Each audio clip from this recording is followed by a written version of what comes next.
step 1, 2, 3.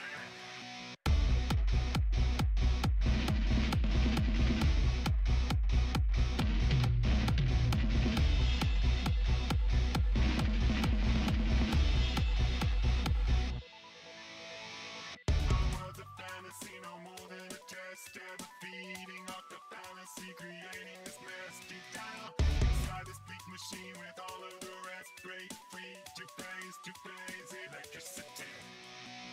Time turning up the volume, time turning on us always.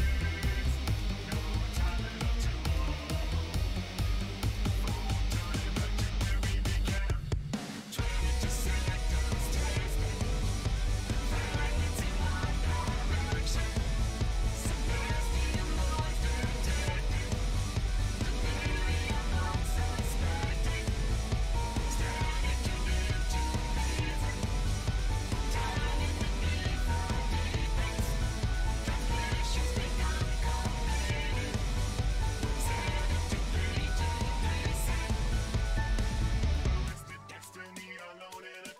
No escaping from this waking dream, no hope for advance. You see, the mortal core is serving up for the spring. Unwind, too slow, too quick, too much to believe.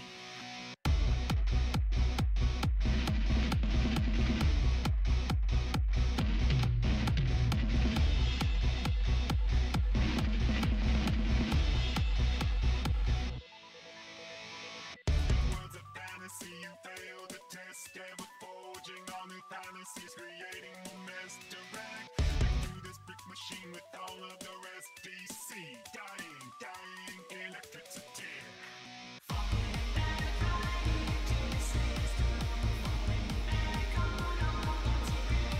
We're falling back right out of the system. It's falling back right into the space. It's falling back right out of the system. The system falling back to the end. We're falling back into the system. Falling back into this is again. Silence the breathing. Never be quiet and beating. It'll repeat and repeat. Radicals flow and freedom. It just know this secret. Suspending all disbelief. Savage you without being. Save us as firing breathing. So freezing.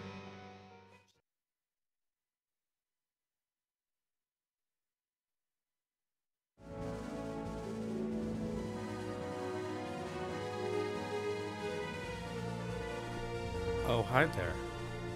I didn't see you.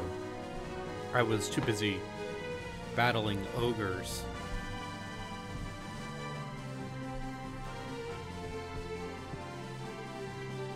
But, what if I did bingo and watched the Nintendo Direct and played the video game at the same time? Is that a good idea or a bad idea? I can't tell. But it's an idea. It's an idea that is being done.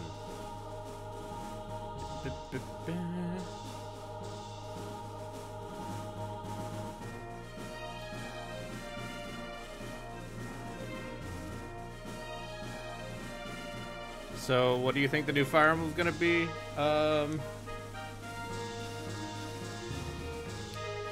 I mean, the initial rumor I heard was that it was going to be a remake of Fire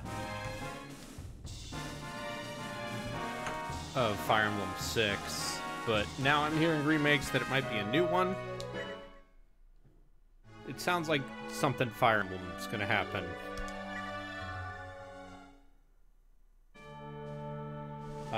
So I'm in Act 2. I got myself a squad. Got myself a couple squads. So the thing about Ogre Battle 64 is that you basically build squads of RPG characters and you let them loose. And that's how that's how you make the RPG happen. You can have up to 5. Let's see. Yeah, you can have up to 5 characters in a squad.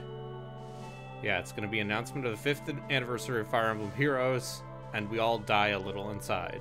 That is also quite possible. Okay, I gotta bring some people back to life. Which means go to unit commands, change leader.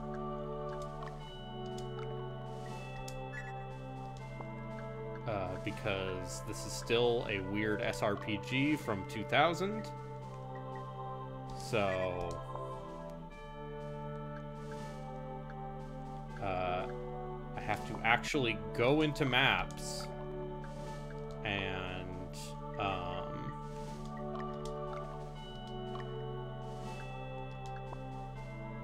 basically bring characters back. The Genealogy remake has the potential upside. They could probably do a 6 remake because no one cares about it.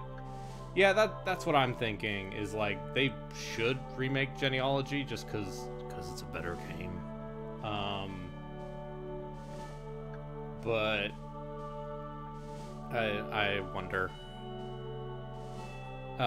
So unsurprisingly, there's some shared DNA with Tactics Ogre because same developers.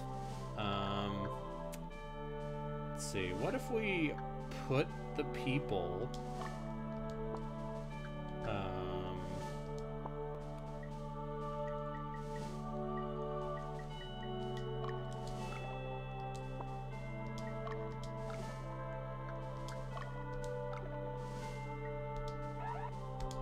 Let's disband this unit and then add.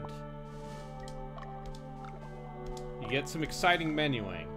This is the kind of premium content you only get from me playing this game. Let me know if it's too loud. I would love a Genealogy remake, just because I want more people to play those games. So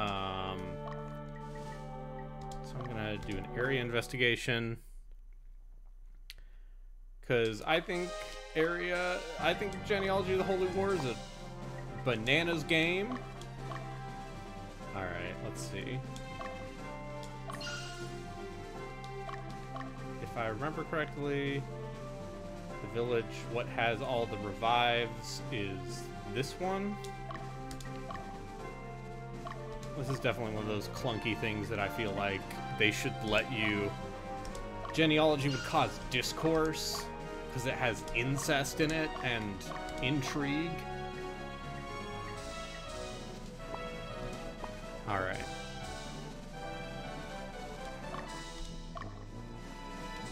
I don't know, let's just have Magnus run around. Maybe he'll run into beasts that I can recruit. Because you can recruit wild beasts. A wild fairy here? And we're gonna talk to the fairy, because fairies are cool.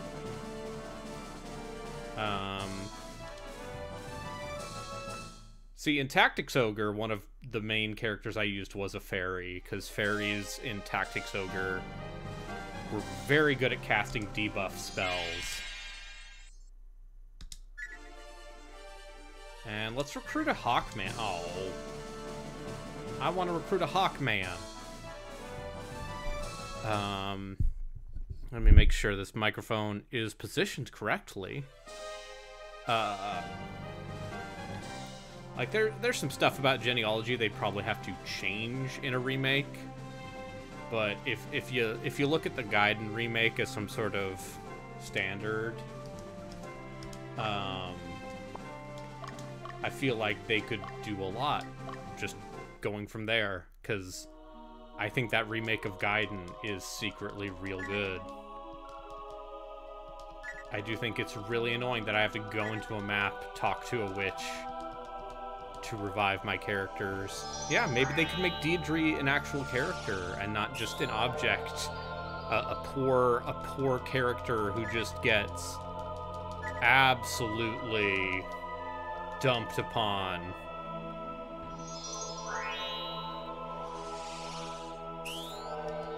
She exists to fall in love with Sigurd, and then get captured and brainwashed.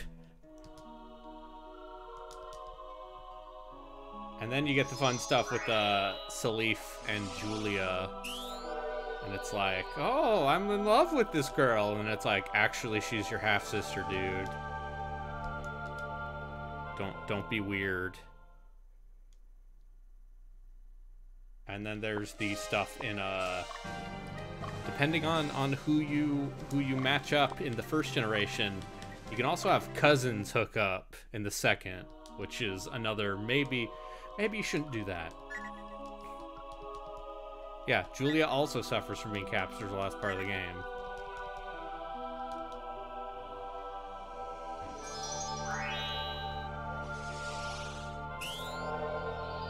I just want Arvis.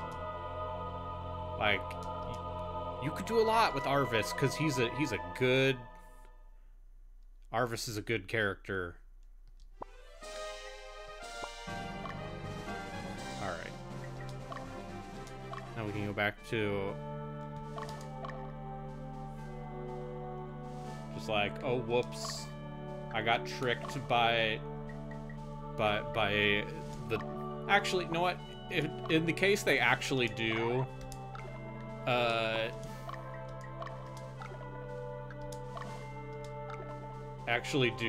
do a genealogy remake, I guess I'll stop talking here.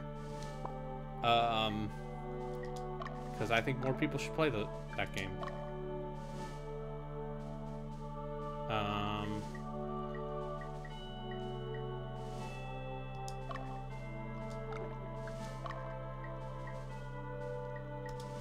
And I think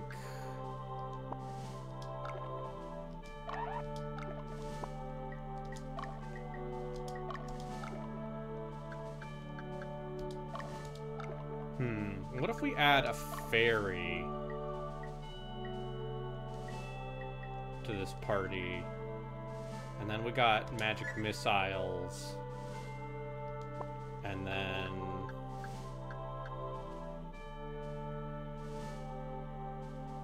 let's see,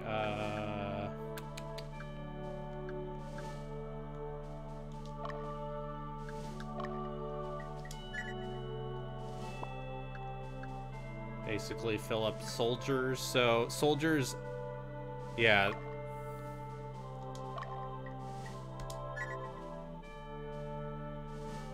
Yeah, his relationship with Zell. I think you keep the idea of there being like filler characters, and maybe you do something around that. I don't know. Okay, that's right. So monsters count as 2 units, like the big beasts. Just fine for the most part.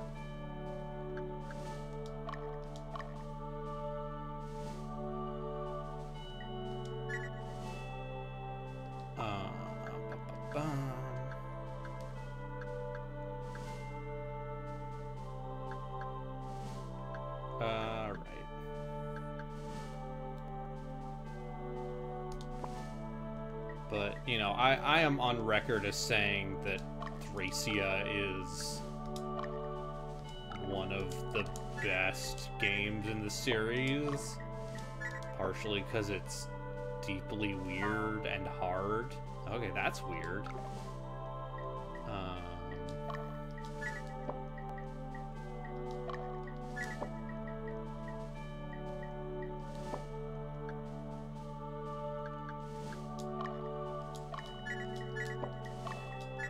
Make sure everyone has some carried items. Yeah, the part where, yeah, Lena's kids are bad. Like, the filler characters are better. Like, the fact that Lean's, you could pair... The game is like, hey, do you want to pair Leywin with Lean, or do you want to pair him with see, I don't know the official names. I still know the old. Yeah, the replacement dancer has charisma. what you. And then Lean's other kid is Staff Boy. He's boy what has a good staff. He's just a cleric. So you just pair Lean with Claude or something, but Claude's not that good.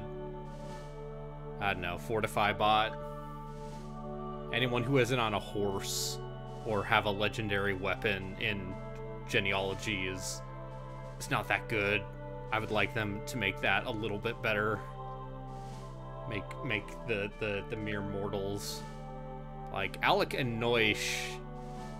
See, I'm using the names from the old fan translation. I'm not even that's how old I am. Is I played genealogy with the extremely scuffed old fan translation. So I'm over here being like, I remember when he was called Alvis. And no. The good fan translation for both genealogy and Thracia are done. Like, if you want to play,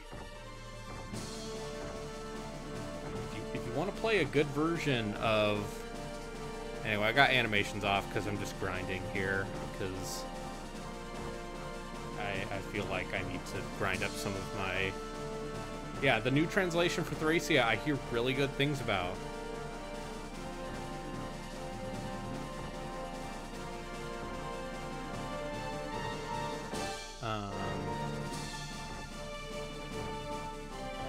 Yeah. Oh, really? Wow. That's really good too. I just really like Thracia. It's a mean game.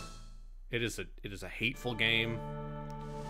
It is a video game made in the year of our Lord 1999 for the Super Famicom.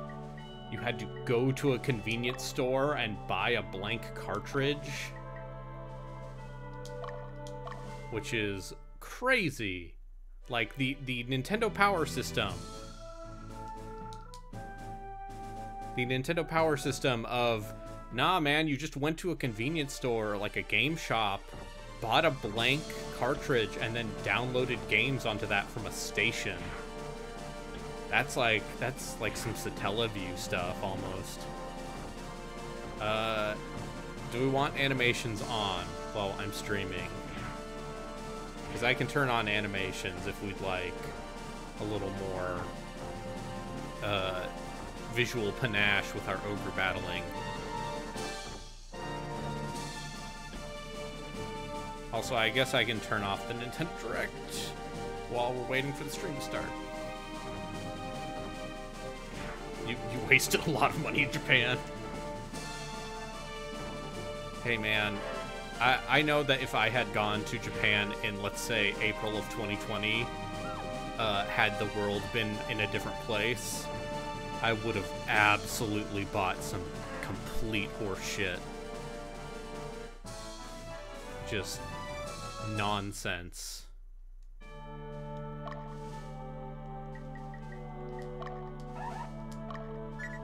Alright, let's see. Who needs training? Let's actually look at, see. Because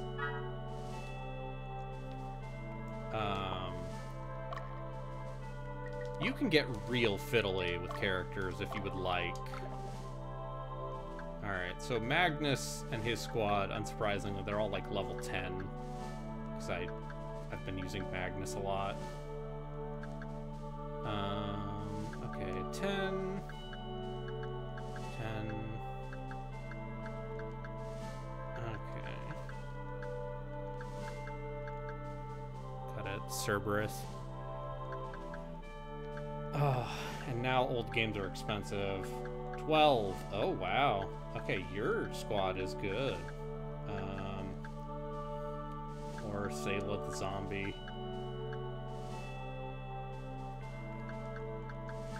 Okay. Leia's Leia's squad needs some help. So we're gonna...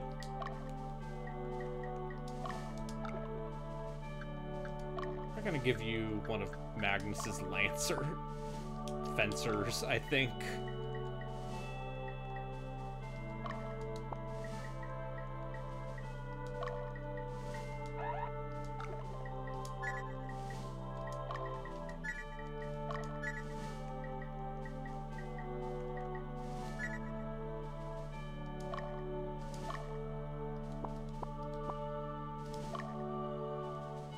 Why is there no Metroid Prime news in a free space? You know why. You know why.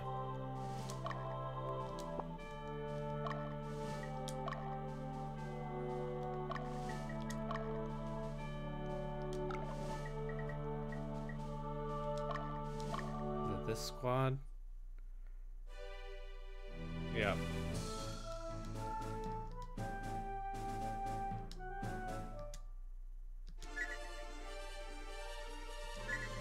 Attack leader.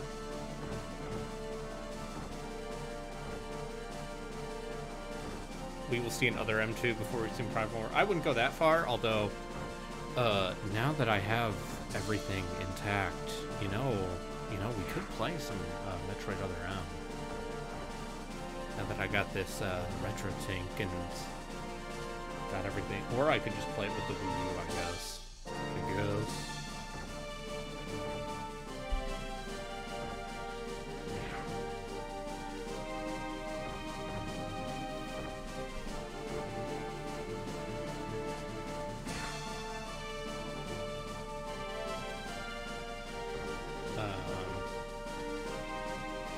But yeah, we're playing Ogre Battle 64 for the podcast. Yeah, Metroid Dread did gangbusters numbers because that game's cool.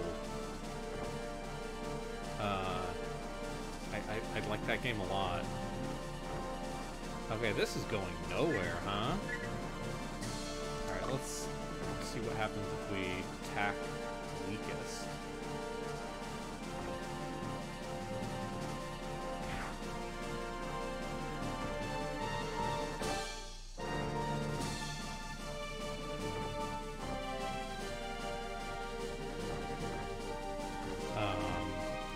Got some, so very much lane style.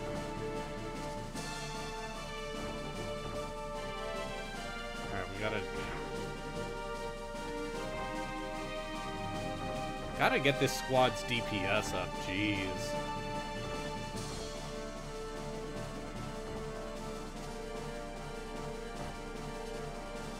Because, let me know if the Elgato is too loud. I believe the way it works is, enemy squads scale with... The way training works is whoever has the highest numbers. Alright, so maybe we...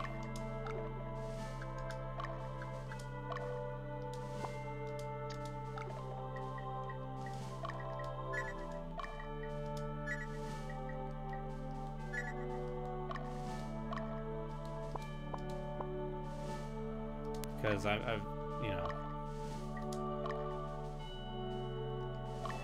It's very much that Japanese SRPG thing of you can grind your way out of trouble. And I definitely feel like my units have been a little underleveled. So...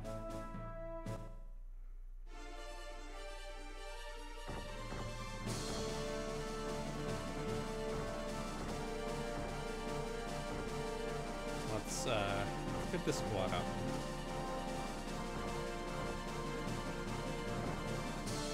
But yeah, I bought Metroid Other M at a Staples while waiting for an oil change. I mean, I bought Metroid Other M for $15 off eBay after someone who was under the influence of mind-altering substances said, hey, what if we played Metroid Other M? And then said, I'll pay $10 for it. So... You know, we all make choices. Let's turn on battle animations. Oh. You got some sort of movement on the Nintendo Direct front.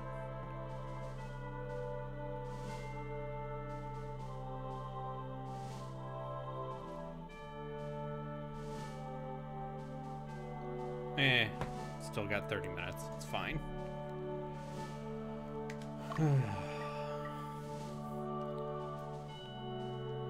And did I make the bingo yourself? Yes, I made the bingo card. That's why the bingo card is so good.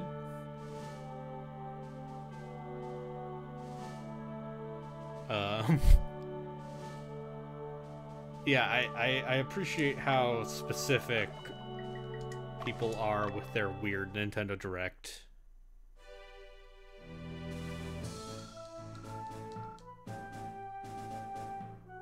Stuff. I just think it's real cool that, like, this game is such a weird platypus of a video game.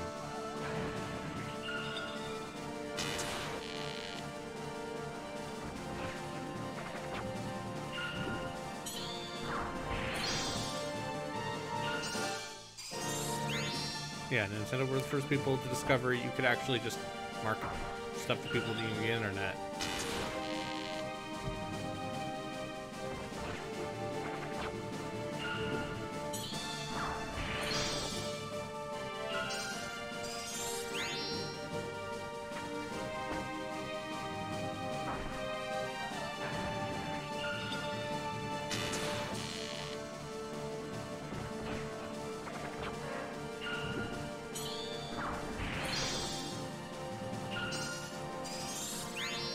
Thanks, Reggie. Reginald Fils-Aimé. He has a memoir coming out soon. That's cool. Does anyone want to know the story of Ogre Battle 64? What if I told you that that in the world of Ogre Battle 64, there is intrigue, there is class conflict, there are ominous childhood backstories involving the main characters.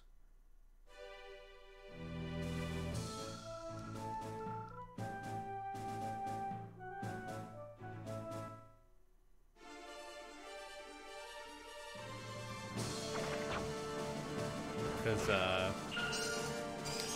despite the fact that he was at Square, he was no longer at Quest. Matsuno, who, you know, made Ogre Battle, Tactics Ogre. Is there a childhood friend turned love interest? No. No, because this is from the Final Fantasy Tactics Ogre Vagrant story man. And despite the fact that he was at Square at the time, he was already... He apparently did a lot of the writing for this game. No, but there is a tsundere female character who's very much like, I don't know about you, Magnus Gallant, which is a very good protagonist name. It's up there with Ashley Riot, honestly, as far as names are concerned. Tsundere is the mean one. She's the one who's like, it's not like I respect you as a commander or anything, Babaka.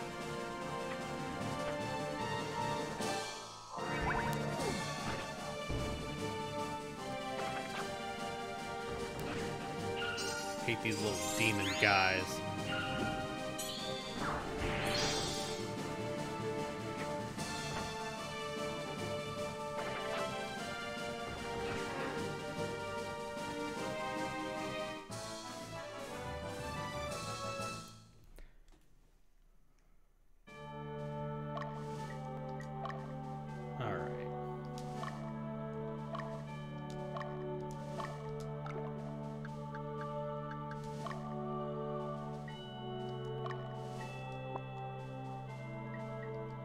Can I buy plate mail?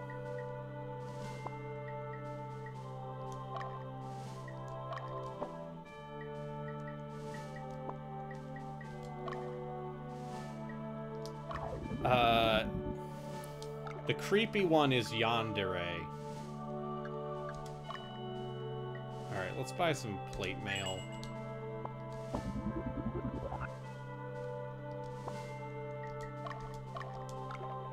So that Leah can actually do things.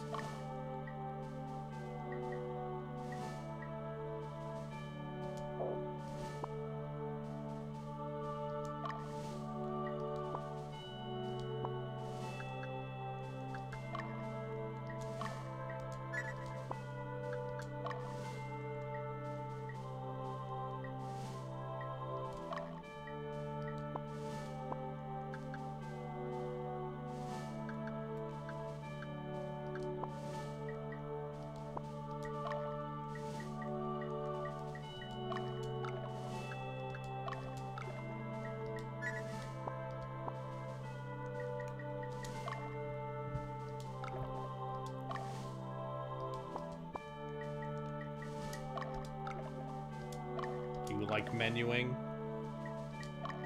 Because, I have great news.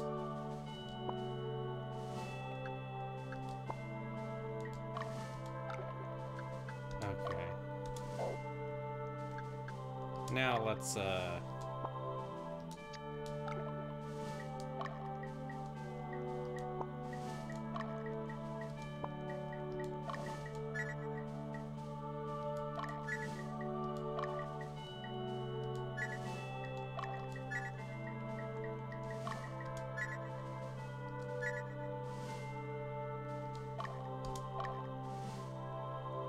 Yep, Yandere Simulator is an infamous story of one guy being bad at coding and the internet being bad at dealing with people who are bad.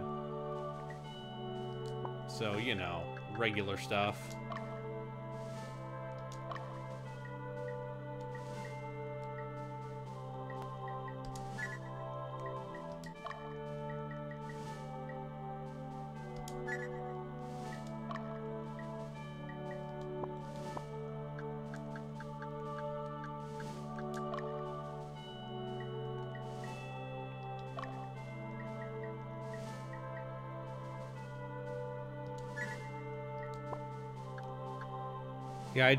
The basic idea got a lot of buzz. I believe it is banned from Twitch, so it's one of those games.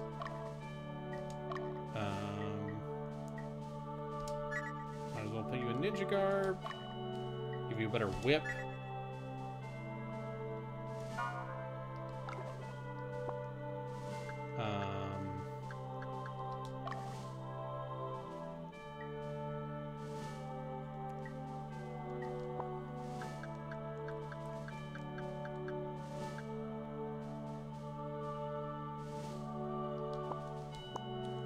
Alright. Let's see if we can't get into some actual combat before the direct starts in 20 minutes.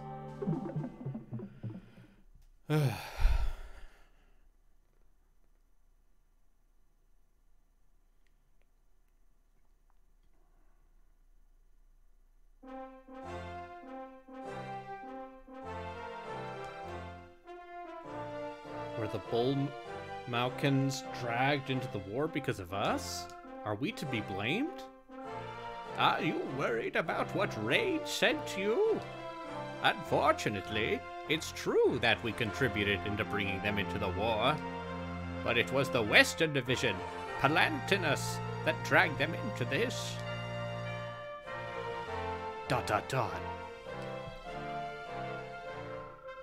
Neerdam was defeated by the Brigade of Radiant Cross. They've become slaves to their conquerors. Okay, Magnus. Do you use your weapons to bring harm to people or protect them? It's all in what you use your weapon for. Don't you agree? That's the same thing. We may be the reason why they were dragged into war. Is that something we can allow? Who gave them the right to do that? Does anyone have that right?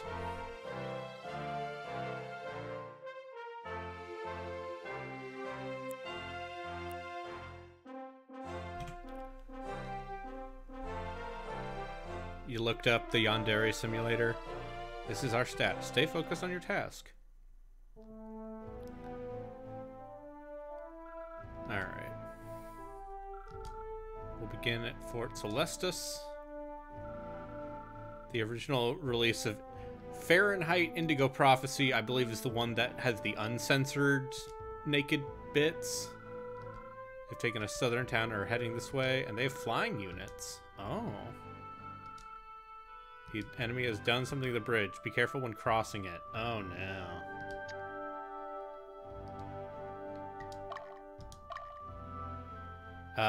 Yeah, I believe the re-release of Fahrenheit has the naked bits.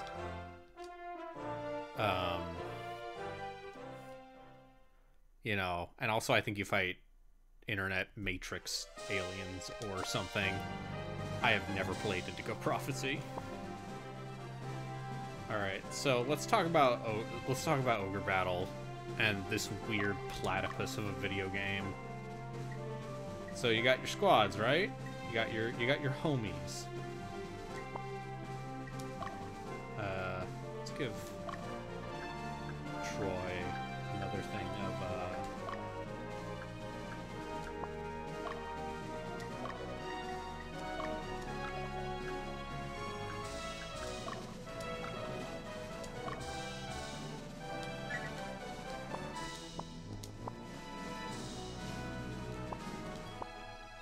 You got your squads, and it's kind of a real-time strategy game where you dispatch your squads and you send them out.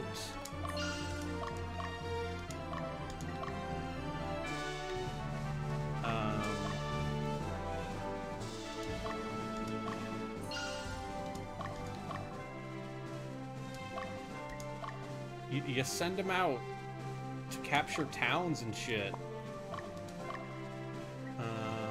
Alright, what's a...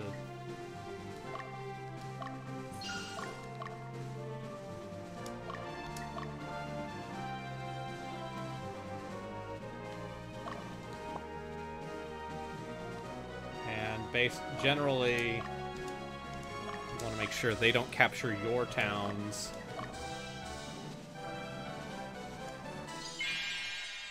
And if they catch you out of formation, it'll sometimes look like this. Why do you follow Lotus's orders? They're using you. You will never understand us. Do you know what it feels like to have your fellow countrymen hostage? Of course not. You're nothing more than bloodthirsty beasts who fight among yourselves. Whoops.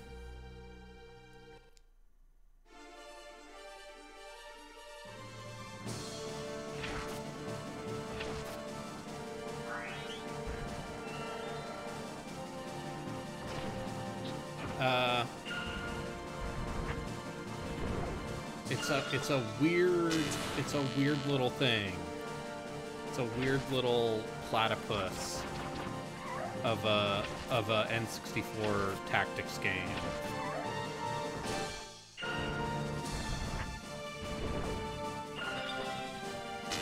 Let me know if the game's a little too loud. I'm gonna turn it down a little bit. Just a tad.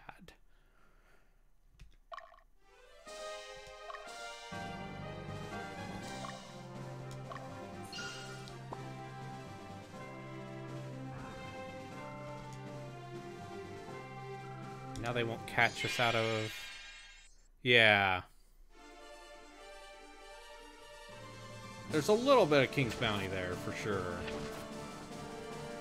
And you see the little soldier guys, they're basically your chaff, but they can promote into upgraded units.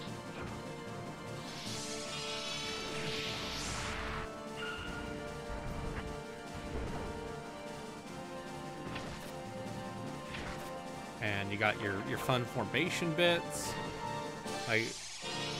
there isn't really anything else like Tactics Ogre, or Ogre Battle. Tactics Ogre is basically the predecessor to every other Final Fantasy Tactics style game. And then if you win, you push them back, and if they win, they push you back.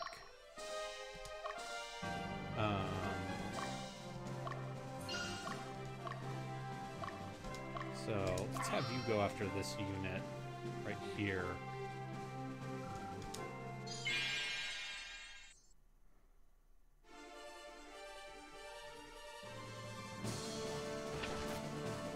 And they're ninjas, I think, so that's why they have high speed. They used a healing item on themselves, which sucks for me. But, got a tanky boy right there.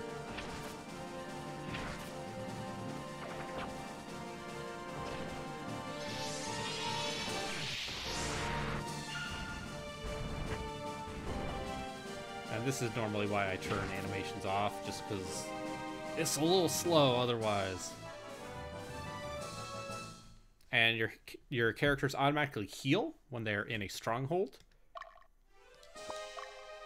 Alright, let's see. Commands. Commands. Use item.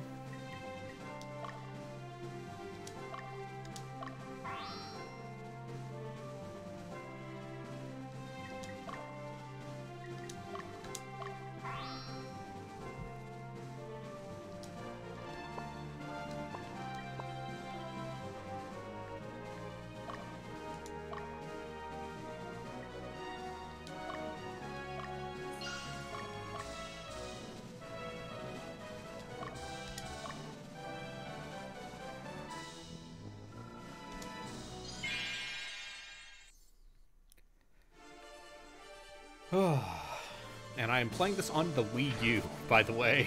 This is on the Wii U Virtual Console. And basically, depending on what rank your characters are in the formation determines how often they'll attack, how strong their attacks are.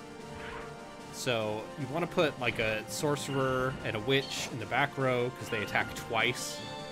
As you can see, the witch does the fucking paralysis, which is killer. Absolutely worth investing in.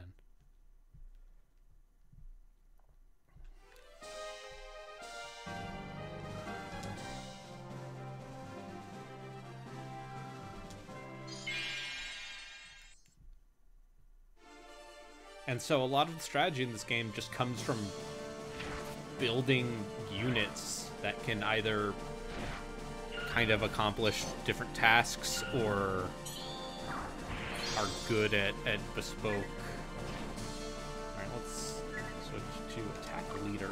Let's focus down their leader. Because if the enemy's leader gets focused down, then they automatically retreat. So you want to make sure that your leaders are well protected or are tanky. Because the enemy can also focus fire your leaders.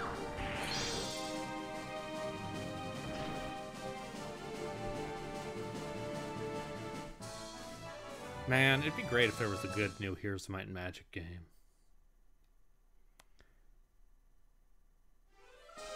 The enemy is here heading for the bridge near Giron. They're going to destroy it. Hurry. Oh, good.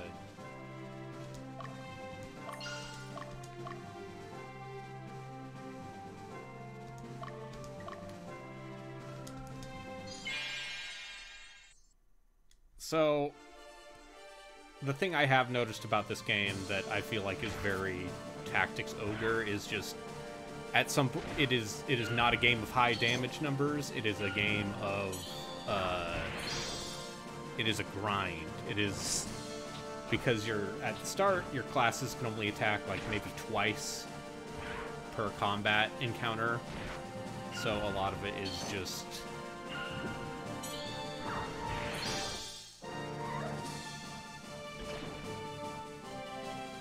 kind of grinding back and forth,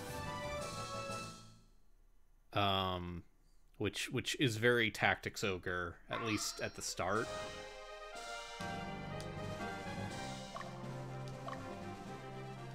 let's dispatch Kimball to this stronghold.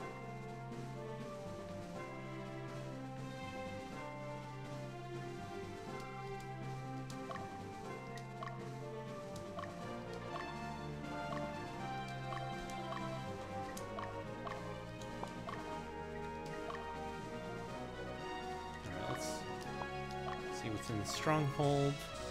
What do we need? Oh, hello. Got some Balder weapons. Gotta buy some of these.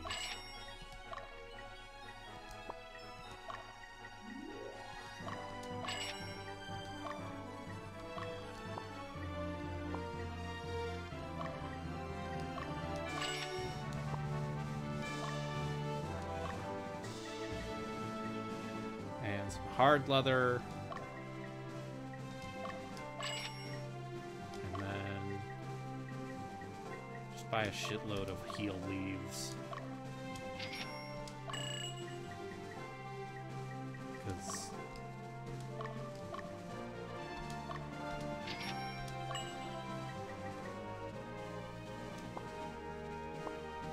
oh, and you can also enter towns and people will be like, did you see the old castle?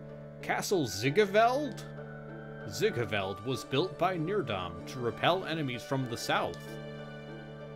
I'm like, thanks. Thanks, old man.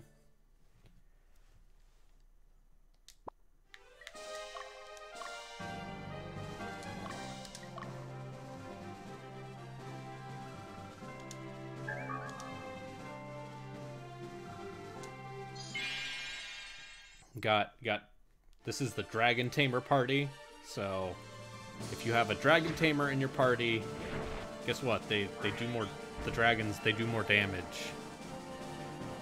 And you're like, why is the dragon in the back row? And let me tell you why the dragon's in the back row.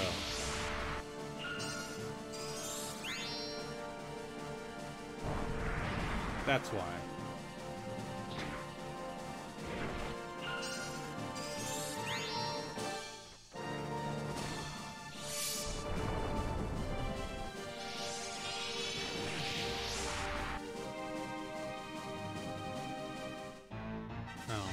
That's a loss. Disappointing.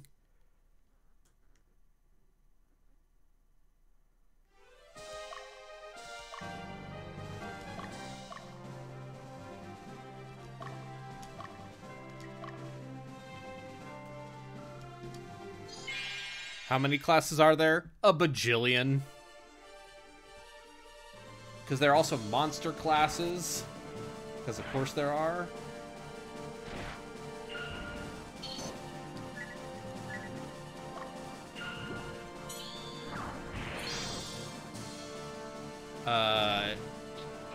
And then, of course, there are upgraded versions of classes. So, for example, paladins are basically strictly better versions of knights who can heal if they're in the back row. Stuff like that.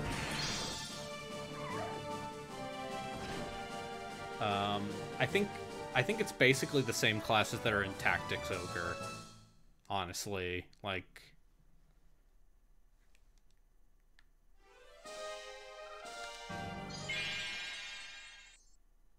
So, alright,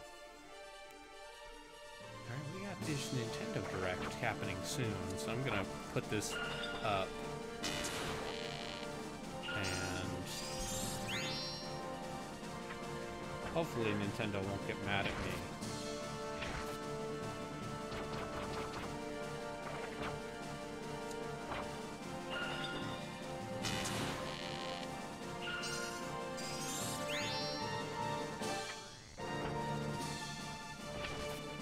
Nintendo got mad at him. Well, listen, if this gets flagged for copyright, then, you know, just have to... This will just be forever a forbidden stream, like my Game Awards Watchalong. Which, sure enough, the second I tried to upload that to YouTube, that got fucking... bonked. Yeah. So I have it downloaded if you would like to, for some ungodly reason, listen to me very loudly yell into a microphone about Game Awards with functionality and friends.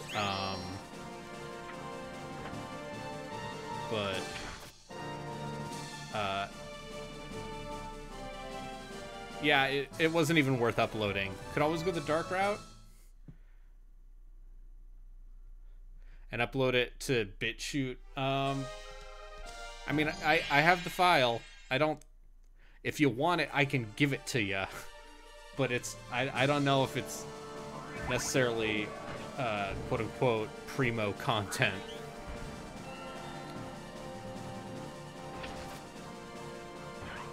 Yeah. It was mostly me just losing my mind when It Takes Two won the award. Just because I think that's very funny.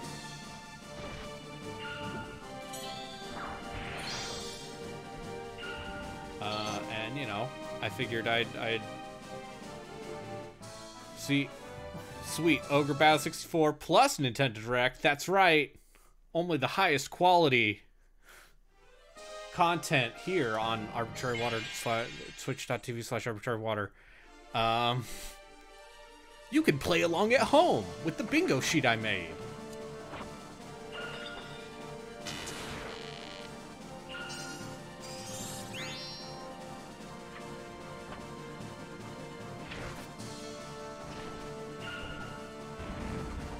Yeah, hi. So I play a lot of weird old games.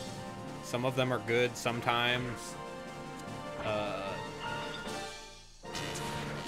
And I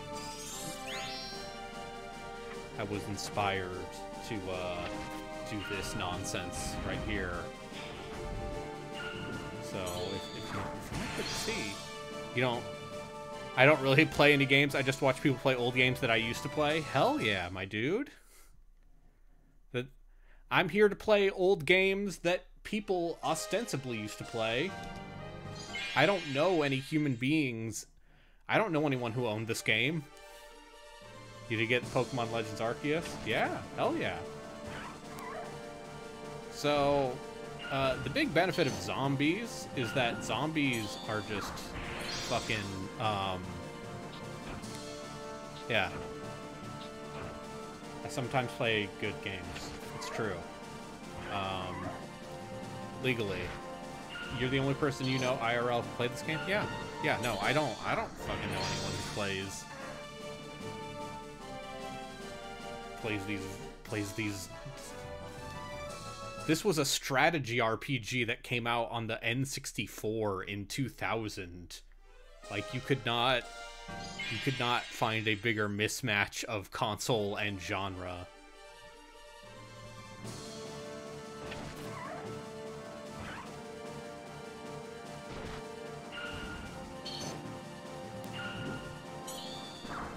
I'm playing this. I'm also playing this for my podcast that I do called Off the Deep End, part of the Deep Listens network of podcasts.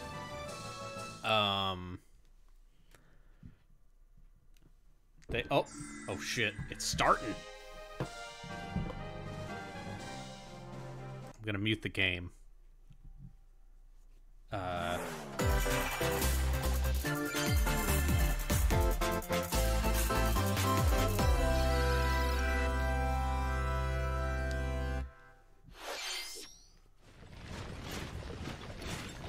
Oh shit, Fire Emblem remake. Or is it new Fire Emblem? Let's find out.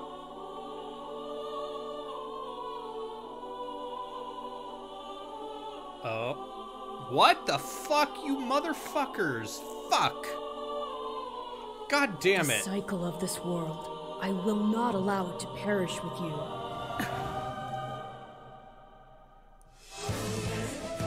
I seek to destroy the irrational power structure that shackles Fodlan.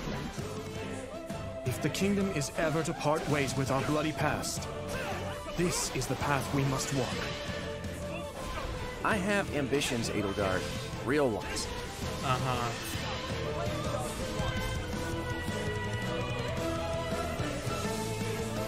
Yeah, Will you sit around and wait for a yay. miracle? Or will you help me seize control of my fate?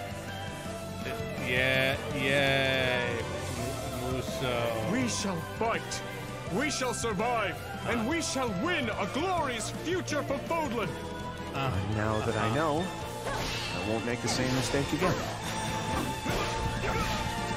God damn it. But I want it. No. Revenge is not a thing you take for someone else. Hey. You seek revenge to slake your rage and heal your wounded heart. My wounded heart. I know you are prepared to do whatever that you must. I do like that there are subtitles.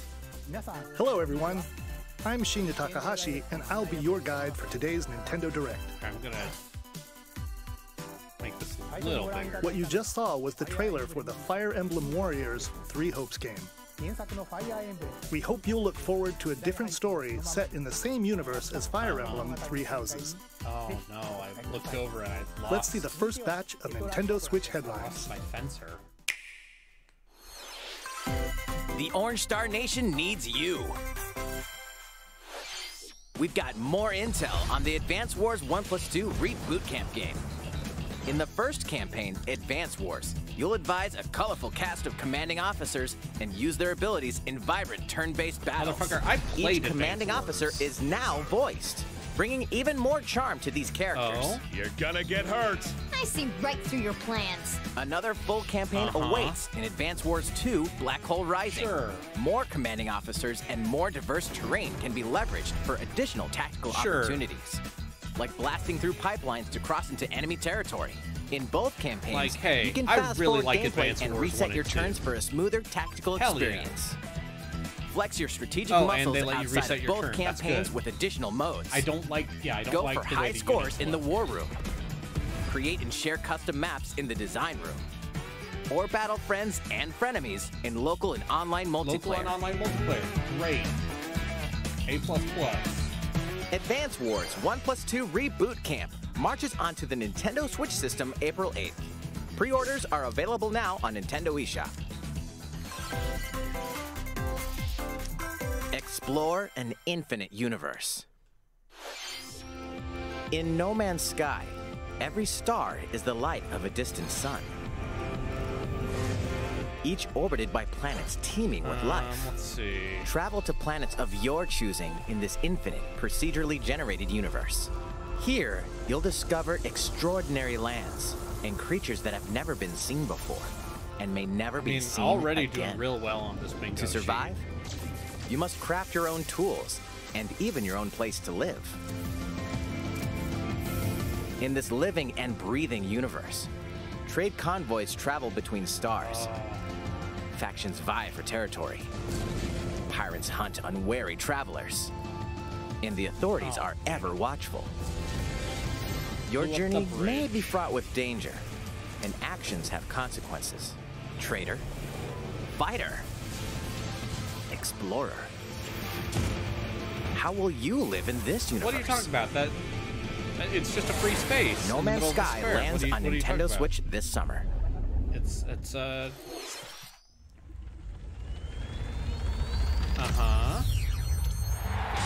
Oh, who's fucking right? Who's fucking right?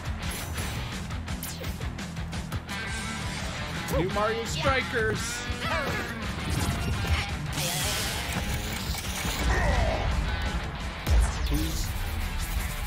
Who understands?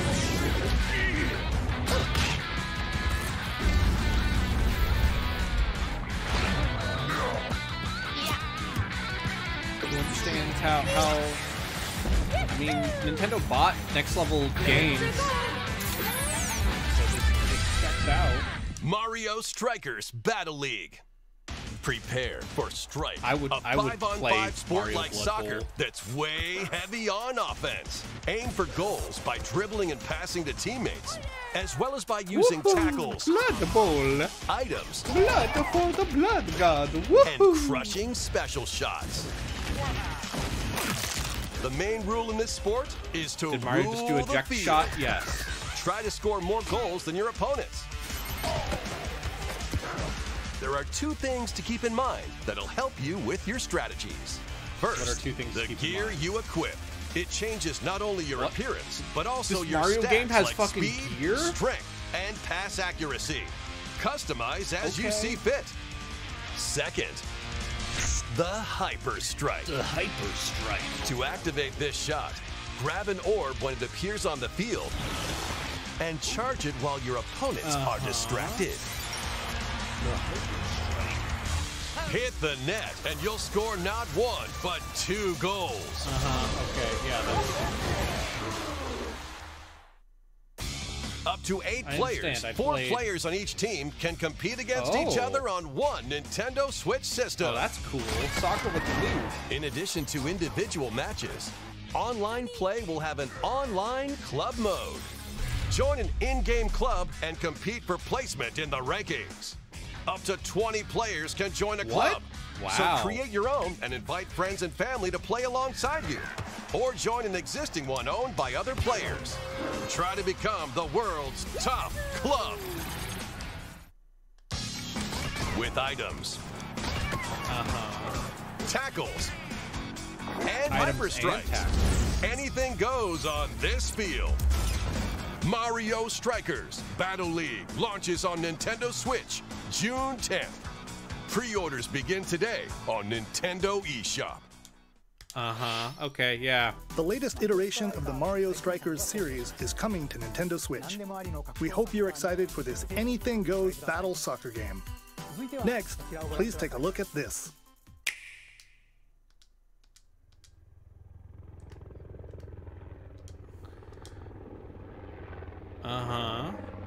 Tell me more. This is... Oh. Okay. I should have put Splatoon in here, huh?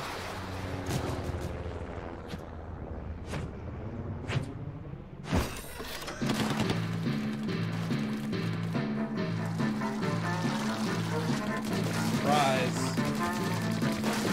Splatoon 3.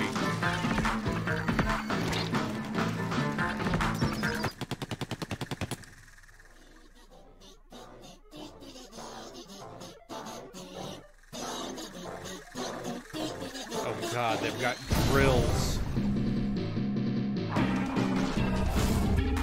Fish stick.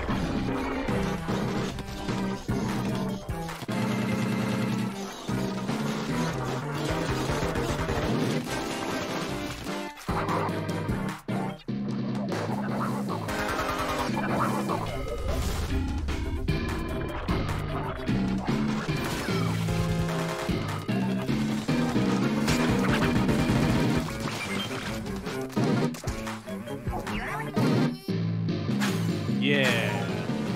You got mortars. Okay. Okay, this is the PvE mode that was in 2. That was cool, but also for some ungodly reason they only let you play it at specific times. Which is the most Nintendo thing.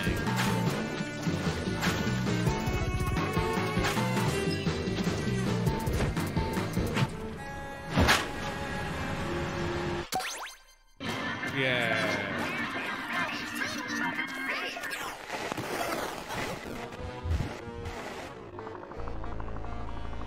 There's some sort of single player mode, I bet. Oh no. Oh god. That's just a kaiju.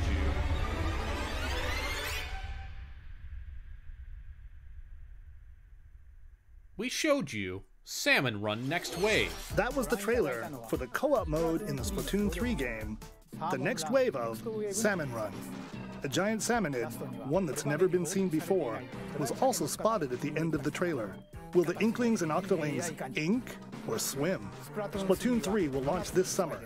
We hope you'll look forward to future updates. Yeah, Kraid went swimming. Let's move on to more Nintendo Switch headlines. Fonzers at the ready. Wait, is this a Front Mission remake, you fuckers? Are you fucking remaking fucking Front Mission? Or...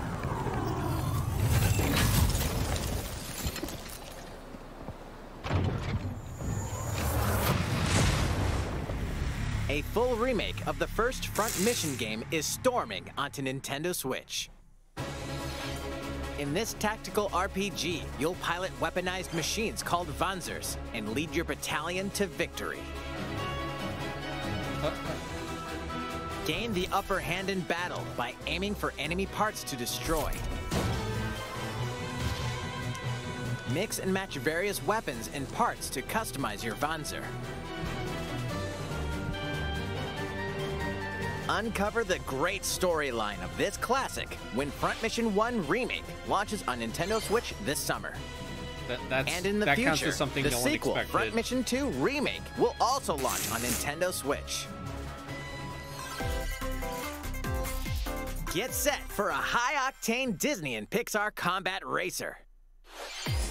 From the creators of the Asphalt series comes rip-roaring racing action across Disney and Pixar-inspired racetracks. Yeah, this is the first time Front Mission 1 and 2 Race are as a in legendary English. roster of characters on What? high-speed circuits, Is that using each Johnny one's special Depp abilities to wearing battle for victory across the weird, finish line. Silly. Choose Mickey Mouse for symphonic speed, Sully for monstrous power, or Mulan for explosive maneuvers. Each racer also possesses powerful ultimate skills, perfect for turning the tables at the last second. Disney Speedstorm is a free-to-play game, with new seasons added regularly, bringing more exciting Disney and Pixar Disney characters, kart racer, circuits, also something karts, no one and expected. more. But here's Plus, the question, enjoy is Guardians of cross-platform the Galaxy play, featured as well in as this game? split-screen and online multiplayer modes. Disney Speedstorm races onto Nintendo Switch this summer. This isn't Garfield Kart. You're right. Dive into these classic franchises on Nintendo Switch. Unleash the power of the Force in this classic Star Wars action-adventure. As Darth Vader's secret apprentice, you'll use devastating Force powers and lightsaber combos as you hunt down Jedi Masters on it's a part iconic no one planets. wanted or asked for. Upgrade abilities like Force Grip and Force Repulse, then combine them for even more destructive combos. What? Use button controls or opt for motion controls enhanced from the original Wii version. Oh, you it's can the also Wii duel version. locally with a friend to determine who is the galaxy's most powerful Jedi. Star Wars: They're The porting Force the Unleashed Wii version, launches on Nintendo Switch April 20th. which is a different Pre-orders video begin game. today on Nintendo eShop. The complete saga of legendary assassin Ezio Auditore da Firenze awaits in 3 critically acclaimed Assassin's Creed games. Explore Renaissance was already Italy on and Switch, 16th honestly. century Constantinople. But, Interact with hey, man, historical figures Assassin's and Creed discover 2. secrets of the Creed across 3 games, 2 before bonus short that films, and entire DLC. format became... Plus, take advantage of enhanced features for the Nintendo Switch system on the go, including touchscreen controls, HD Rumble, and optimized on-screen display. Assassin's Creed: The Ezio Collection launches on Nintendo Switch February 17th. Pilot mobile suits in dynamic action RPG battles. Strange incidents called breaks are occurring across the Gundam universe. Find out what's causing them and restore the proper timeline. You'll lead 3 mobile suits in battle. Enhance turn each A? suit with parts Where's to the improve their mustache power. Gundam? You can also battle alongside friends in online co-op multiplayer. Where's my SD mustache Gundam Battle Gundam? Alliance launches on Nintendo Switch this year. 2 Worlds Cross in the triumphant return of this RPG classic. A remaster of the acclaimed RPG Chrono Cross is coming to the Nintendo Switch system. One fateful day, the protagonist Surge wanders into an alternate world. Or Though it somewhat zombified. resembles his home world, he finds that he no longer exists here. How did this happen? What is this mysterious another world? Travel back and forth between both worlds to unravel the story. Over 40 characters can join your party. Depending on the choices you make, the allies who accompany you and the endings that trigger will differ.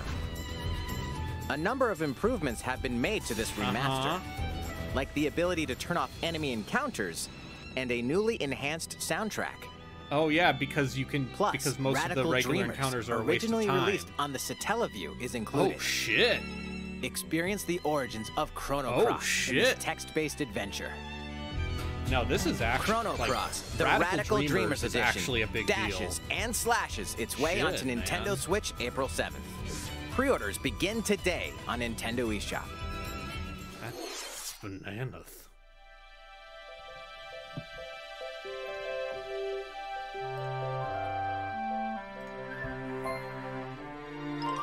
Kirby get to drive a car? Oh gosh, no.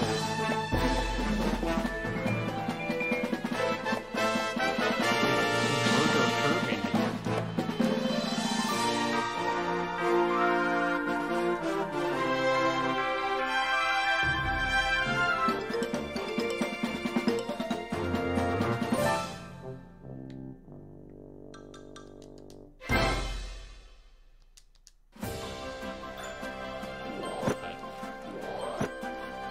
It's Kirby's latest unforgettable 3D platforming adventure, Kirby and the Forgotten Land. It all takes place in a mysterious world with an unusual mix of nature and civilization. To rescue the kidnapped Waddle Dees, Kirby sets off on a new adventure. Tell me more. Introducing Mouthful Mode. No! Inhale a car to zoom around. A vending machine to attack with juice cans. Or become a piercing content. cone. This is primo content right here. Me going, new actions inhale will be a car. available for Kirby depending on the object he inhales. Enjoy exploring Jesus with Christ. new moves different from copy abilities. Kirby can even weaponize a mouthful of water, like this. As Kirby rescues Waddle Dees, Waddle Dee Town will continue to grow, and more resources will become available. Yeah, yo, you play that Mario Odyssey? We made that, but with Kirby. At Waddle Dee's weapon shop, familiar copy abilities can be evolved. Dee's weapon shop. We create weapons of mass destruction. Evolve copy abilities to expand Kirby's range of attacks. They'll also change Kirby's appearance and make him even more powerful. Oh, God. Some copy abilities may have stronger evolved forms. Kirby will destroy God. A new adventure awaits our pink puffball. Yeah, Kirby is a consistent series. Who are the Beast Pack? What are these enemies trying to do? Can Kirby restore peace to this world?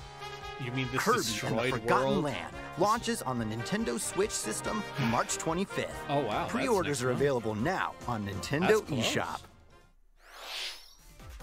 That was Kirby and the Forgotten Land, launching later next month. Please look forward to its release. Let's take a look at some more Nintendo Switch headlines. 任天堂ディレクトをご覧の皆さん、こんにちは。バッターの大谷翔平です。ピッチャーの大谷翔平です。任天堂スイッチ上で今回初めて MLB 打賞22が楽しめるようになりました。それではこちらをご覧ください。 That's right, Otani-san. MLB The Show is coming to Nintendo MLB The Switch. Show's coming That to the means you can play Nintendo modes like Switch. Road to the Show and Diamond Dynasty on your Nintendo Sure, let's Switch. say this is what But everyone that's wanted not and all. asked for. You can even play Exhibition with a single Joy-Con controller. With cross-progression, you can also earn and use content on any platform where MLB The Show 22 is available. And take your progress on the go with you on Nintendo Switch.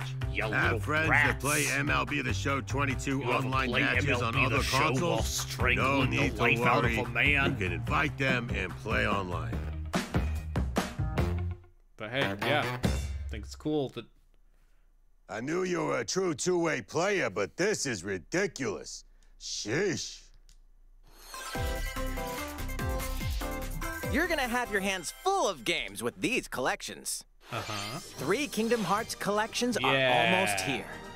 From Kingdom Hearts to Kingdom Hearts 3 and the Remind DLC, every entry is coming to Nintendo Switch as cloud versions that can be played while connected to the internet.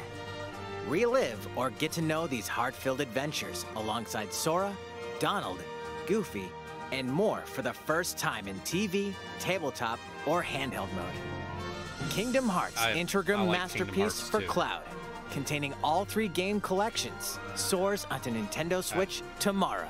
I like Kingdom Hearts. Each collection's cloud version will also be individually available on Nintendo eShop. Cloud versions. Klonoa is coming to Nintendo Switch. What? Across dreamy side-scrolling levels, you'll run, jump, and hover while firing wind bullets to grab and throw enemies. Use each level's surroundings to your advantage. Also, Klonoa 2 is included. Take on these great adventures when Klonoa Fantasy Reverie Series launches on Nintendo Switch July 8th. Is this the remake of Klonoa for the Wii, or is it another remake We're of Klonoa? so glad you're here. Come here often. What? Either way, you're in for a puzzling treat. In these award-winning games, the portal gun is your key to surviving imprisonment in a mysterious lab. Create portals and warp to other areas to find cake? Still unconfirmed. You can pass through portals, and so can cubes, lasers, and robots with unnerving levels of personality. The sequel adds in local, online, and split-screen multiplayer modes, and that part's no lie. Neither is the sentient robot monitoring your every move when Portal Companion Collection warps onto Nintendo Switch this year. A classic comes alive.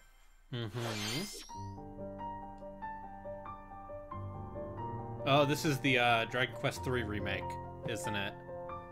In that, where is it? What is this? Oh shit! Whoa!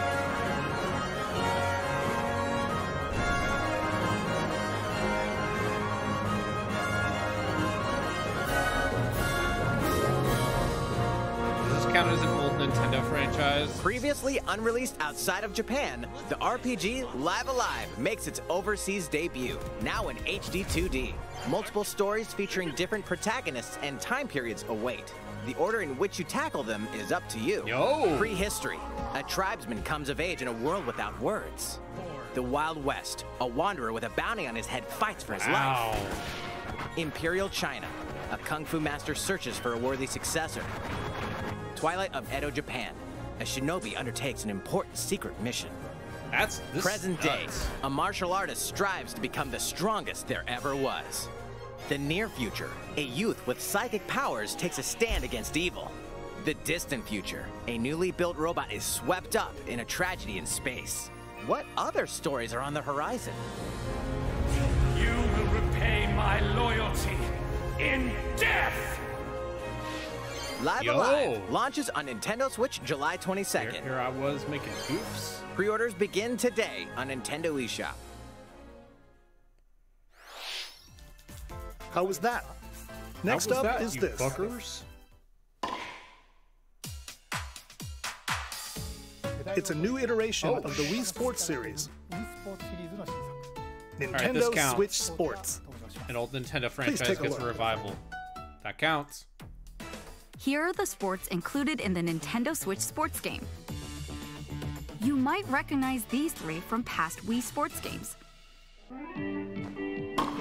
Tennis. Rally by gently swinging the Joy-Con controller at the right time. Bowling. I'm surprised roll the ball straight ahead or give it a little curve. And Chambara. Knock your opponent off the platform while attacking and defending. Plus, 3 additional sports are joining the lineup. Murder. Soccer. Use a gigantic ball to make dynamic plays. Oh wow! Enjoy matches with Joy-Con controllers to shoot and perform diving Rocket headers. League. By attaching a Joy-Con controller to the leg strap accessory included with the physical version of the game, you can play shootout mode with intuitive kicking motions. Badminton. I can't find my leg strap for Control your shots Wii left and right while keeping the shuttlecock in the air. Unleash powerful smash shots to gain the upper hand. Finally, volleyball. Use a Joy-Con controller to serve, bump, Donkey Kong was set, in Punch-Out. He was and in that spike the ball. Next Level Games Punch-Out. He was the secret boss. The game supports local play with family and friends on one Nintendo Switch system, as well as online play across all sports. Play against friends online, or opt for random matchmaking. The more you win, the tougher the players you'll face. Yeah, sure. Ranked online. Try taking on give me this ranked challenge. online on Wii Sports. How was that? Since I'm already here, I'd like to show you some gameplay of one of the newly added sports, volleyball. Mr. Takahashi! Oh, hello there, everyone. I'm Yoshiaki Koizumi from Nintendo. Wow, Mr. Koizumi, I can see you're ready to play. I'm ready to All play. right, I'll play some volleyball online together with Mr. Koizumi. Together with Mr. Do you have your wrist strap ready? Yes, of course. I've got plenty of space around me as well. Yes. Yes, All right, this does. Let's start. We'll be including some live commentary throughout our match. Yes, this absolutely counts as why are they talking about this for so long? All right, we're doing this? Volleyball, a newly added sport in Nintendo Switch Sports. It's like tennis. What can we expect today from the Takahashi Koizumi team? It's Koizumi to serve, with Takahashi up front. We begin with Koizumi serving. How will the opposing team react? Takahashi makes the block. Another one's coming. Koizumi saves it. A setup in the air, and here comes the spike. The other team saves it and fights back. And they score. Takahashi didn't quite get it in time. All right, well, it's okay. It's okay, the game's not over. Now the other team serves. Koizumi receives it. Takahashi sets it up. And Koizumi spikes, but it goes right toward the opponent. Here's another attack. Now's their chance. They get the ball, and with the setup from Koizumi, Takahashi scores! Motion controls. They got a point with that fierce spike. This is known. Think of me Let's and stop the our things match I here. love. After all, It's we were motion in the middle of a controls. presentation. Yeah, still just thinking All about right, front mission I'll be remake. leaving now. I'll play the heck out of some front mission. That was an introduction to Nintendo Switch Sports. The game launches April 29th. We're planning a free update in the summer that allows you to play soccer matches with a Joy-Con controller and the leg strap accessory. You can use the accessory to play shootout mode at launch. In addition, we're also planning a second free update this fall that lets you enjoy golf. Okay. And now, a request to everyone. To help ensure that you can all enjoy playing online, we'll be having an online playtest before the game launches to evaluate various technical aspects. We'd definitely like to ask for your help with this. The online playtest will only be available for players with an active Nintendo Switch Online membership on the dates shown on screen. For those of you interested, please visit the official Nintendo website for more details. Thank you. That's all I have for now about Nintendo Switch Sports. Uh-huh. I hope you're looking forward to this game. Let's see a few more Nintendo Switch headlines. Indie sizzle reel. Indie sizzle reel. Get those taiko drumming skills No, that ready. doesn't count. Taiko no Tatsujin is not in the game. The latest Taiko no Tatsujin game is coming to the Nintendo Switch system. Set in Omiko City, a sacred town for taiko drums, you'll strive to become a taiko master, along with brand new character Kumo-kyun. I know that Drum to Gawagura dozens of is bopping beats, an including announcer in at least one of Megalovania, these. Gurenge, Feel Special, and Racing into the Night. And that's not all. An orchestral they added version of the main Megalovania. theme from The Legend of Zelda is included. That's 76 songs total. Plus, take advantage of a practice mode to replay sections of songs as many times as you'd like. New modes have also been added for everyone to enjoy. Put on a live concert with up to 4 players in Donchen Band. Or face off against each other in Great Drum Toy War. Great Drum Toy War. Drum to your heart's content when Taiko no Tatsujin Rhythm Festival launches on Nintendo Switch this year. I didn't even know. Plus, I a just paid assumed in-game that- subscription service that gives you access to over 500 songs will be yeah. available at launch. That's a way to do DLC. What's new with these Nintendo Switch games? The brand new tactical RPG game, Triangle Strategy, is almost here.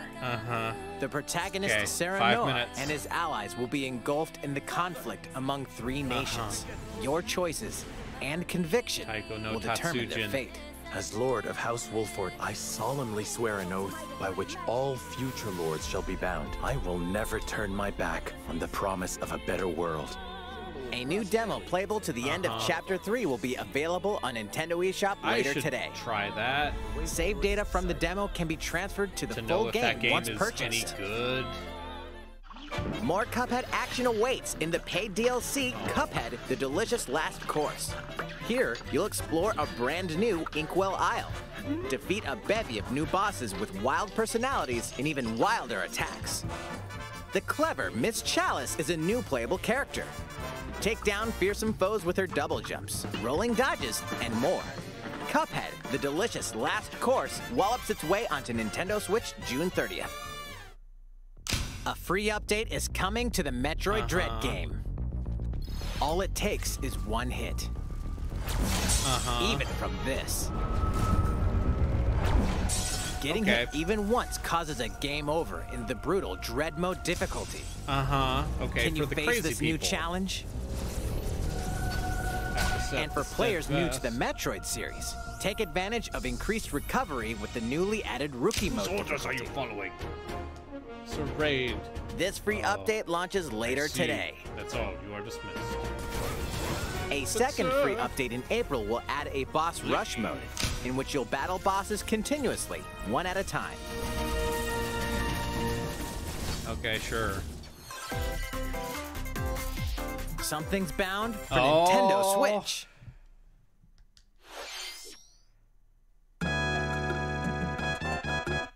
Sure.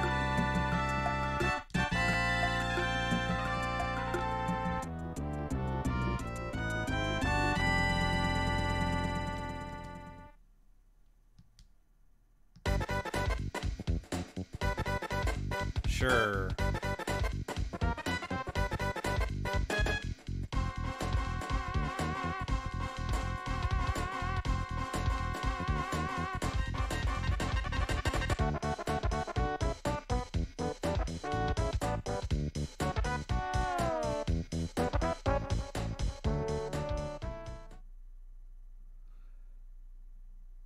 Okay, and yeah, Mother 1, sure.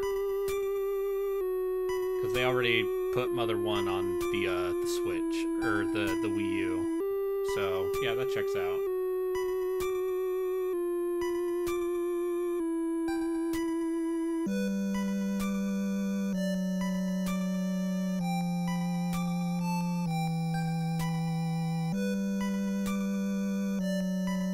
Because, yeah, no, I own a Wii U. I'm playing Ogre Battle on it right Earthbound now. Beginnings will be added to Nintendo Switch Online But not later Mother today. 3, you fuckers.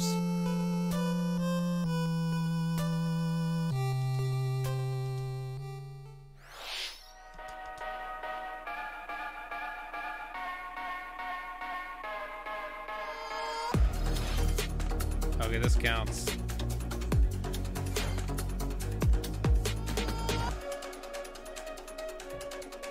There are tens of us.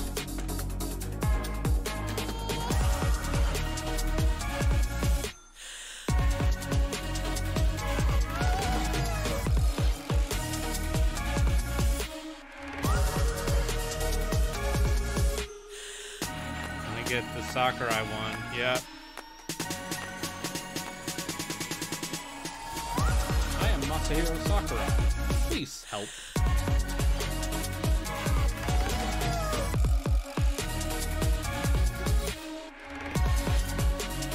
Why do you people continue to plague me?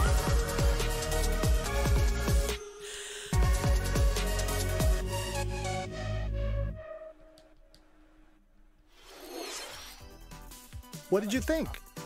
Here's some news from Mario Kart fans. Many of you have been enjoying the Mario Kart 8 Deluxe game since its launch in 2017. So, we've been working on remastering select courses from across the Mario Kart series, and we'll be releasing them as paid downloadable content. Please take a look at this trailer.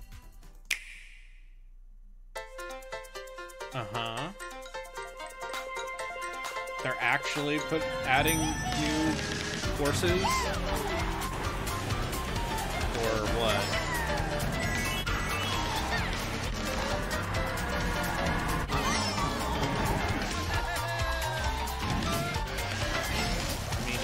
Good. Paid DLC courses will be coming to Mario Kart 8 Deluxe. I love paid DLC for this video game. This is the Mario Kart 8 Deluxe Booster Course Pass. It's literally... You may recognize some courses from past Mario Kart games. 8 courses will be released at a time over 6 waves.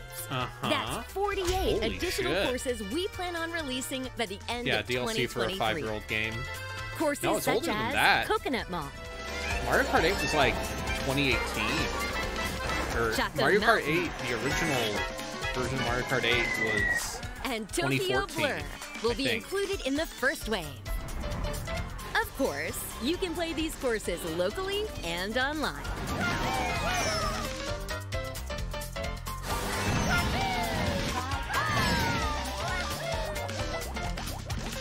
The first wave of the Mario Kart 8 Deluxe Booster Course Pass will launch March 18th. Okay. Pre-orders begin today on Nintendo Sure. eShop. You can enjoy this DLC at no additional cost with a Nintendo Switch Online Plus Expansion Pack membership. Okay, yeah, or sure. purchase the Mario Kart 8 Deluxe Booster Course Pass on its own.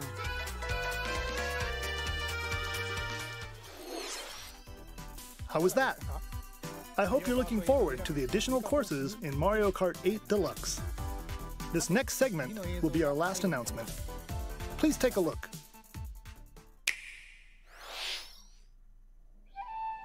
Oh?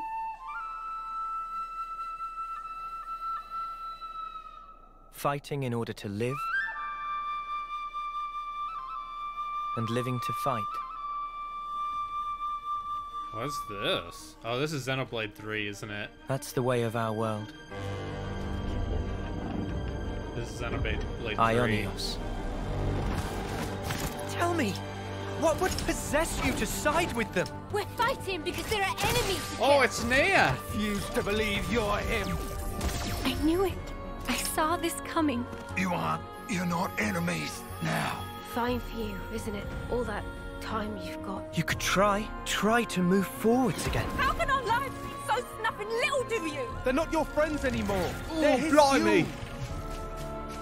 I like how, because Nintendo of America didn't give a shit about Xenoblade Chronicles, the series' localization identity is now permanently British. Oy.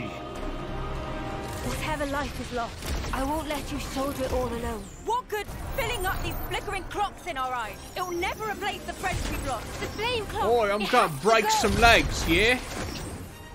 Ouroboros abhor this world. They must be erased without a trace.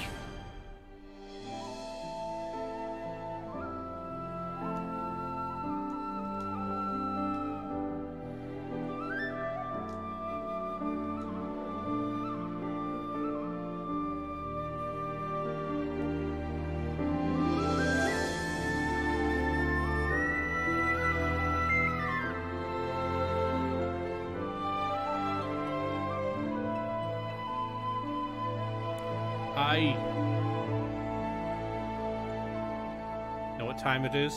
That's right. It's rain time. The story of Xenoblade Chronicles 3 ties together the futures of the worlds depicted in Xenoblade Chronicles and Xenoblade Chronicles 2, and it will launch this September. I hope you'll look forward to it. Okay. That's all for today's Nintendo Direct. Okay, Sakurai did not make an appearance. Bingo, motherfuckers.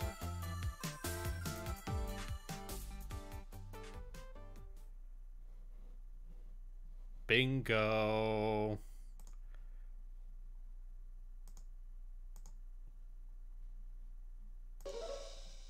Yeah, no, you're never getting a Xenoblade export. Never.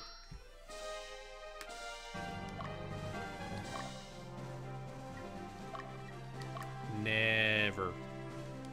Congrats, what did I win? satisfaction.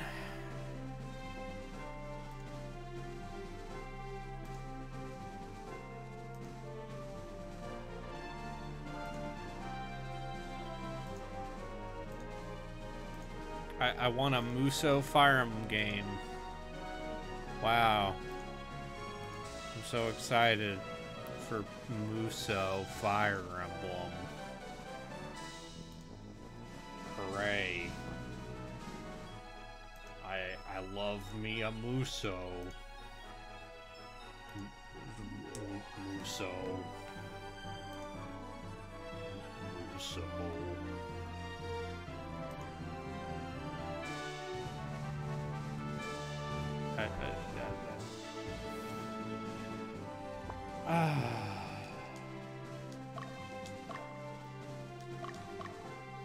You know, I hear Fire Emblem Warriors is fine. I just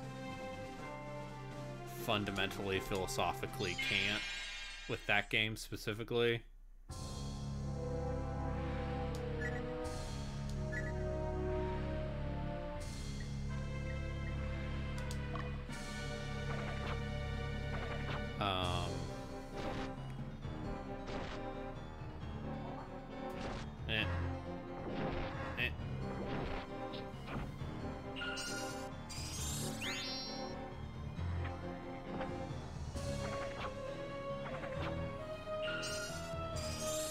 No, that would require Sega to know what Shining Force is.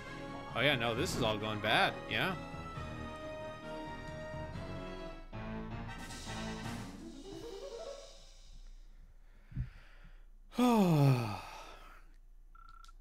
No.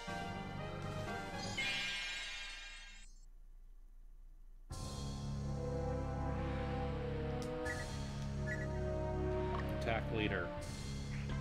Focus fire him down. I found that's the easiest way to deal with bosses, is to just laser them. You know, unless they block you 8 times.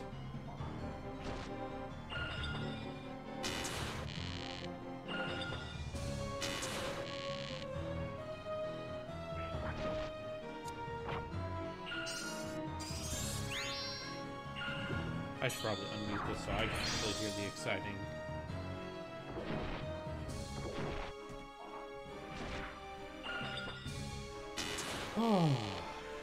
I don't know if I will play all of this, but yeah, you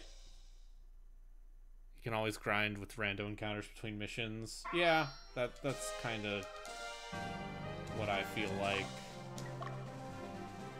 Let's see, how are you doing? How about you go after the boss?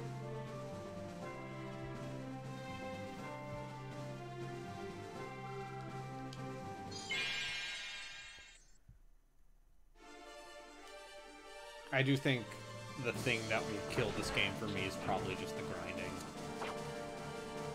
Because it seems like you might just have to grind.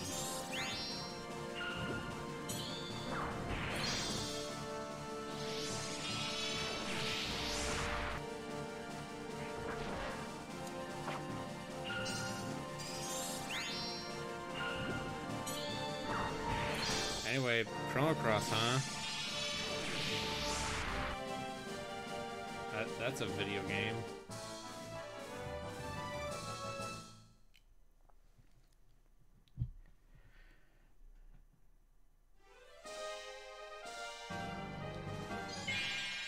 I also hate having to go and explore maps to revive characters, but you know.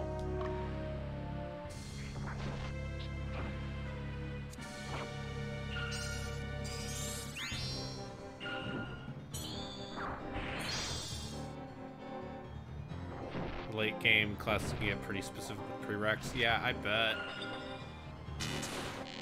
Who doesn't love mechanics that are never explained that affect what ending you get?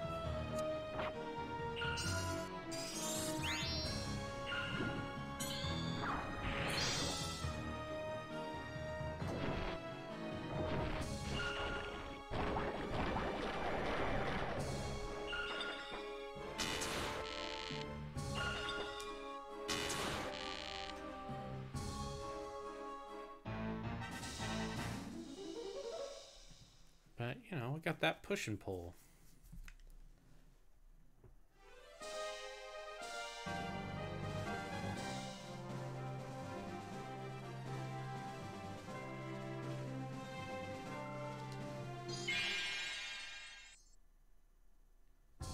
Like, the fact that I cannot just go into the menu to revive characters is what is eventually going to kill this game for me.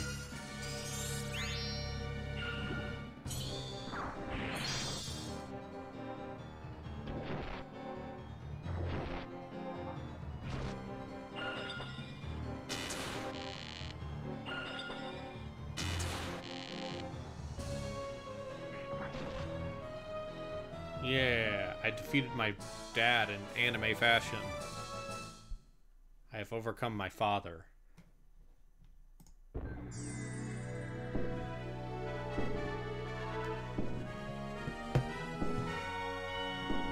Congratulations.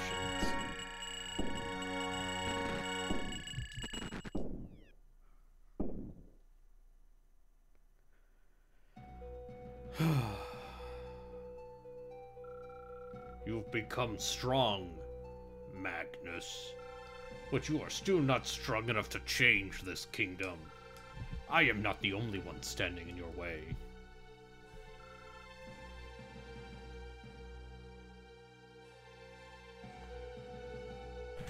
What do you mean? To rebel against Palantis means that you must make enemies with the Holy Lotus Empire. The commander of the Western Division is Prince Umil. You knew that, did you not? You made your decision, semicolon. You cannot back away from it.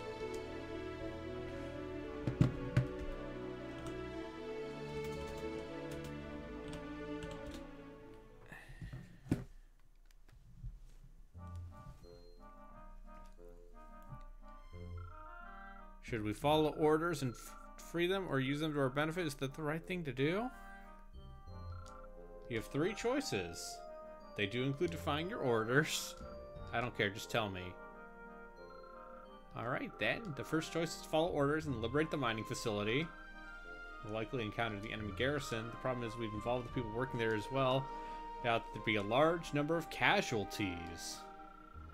Next is to ignore orders and head north to Mount Ithaca. This way we can avoid making contact with the Bull Malkans.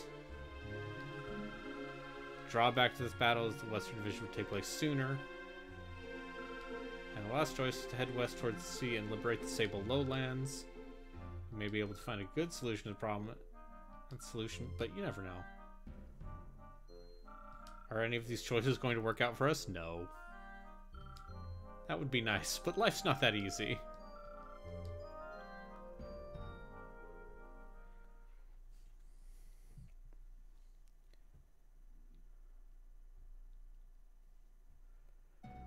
It's an ogre bat. It's a Matsuno. Enough. I understand. I will talk with Enkaseth about the details when he returns. You are dismissed.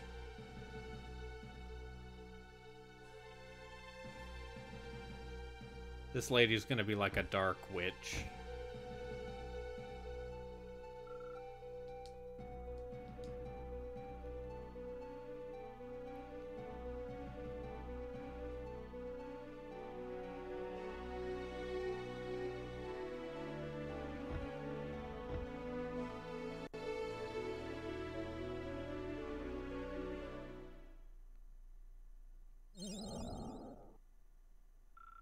Looks like your prince is troubled, eh?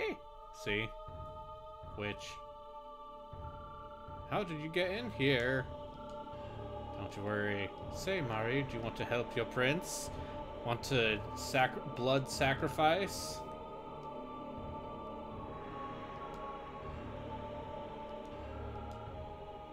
Can help him. What more do you want? I can be of help to Prince Umil? You're the only one who can help him.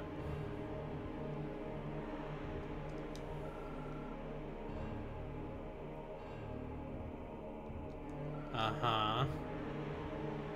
Wow, she is a dark witch. What a surprise. ... question mark? We awaken the sleeping power within you. Uh-huh.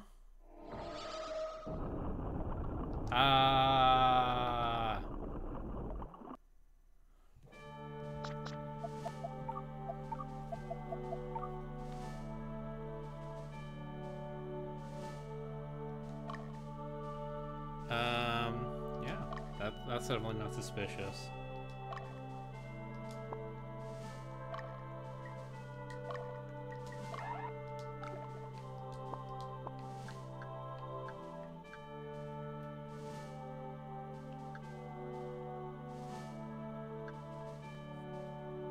Yep, all these dead characters that I have to manually revive.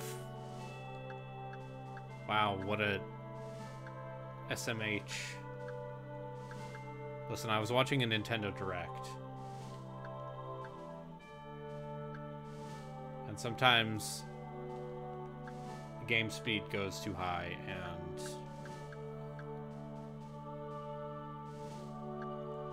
it's hard.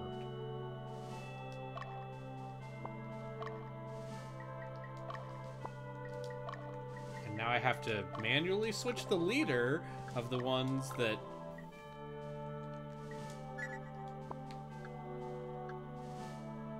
have dead units.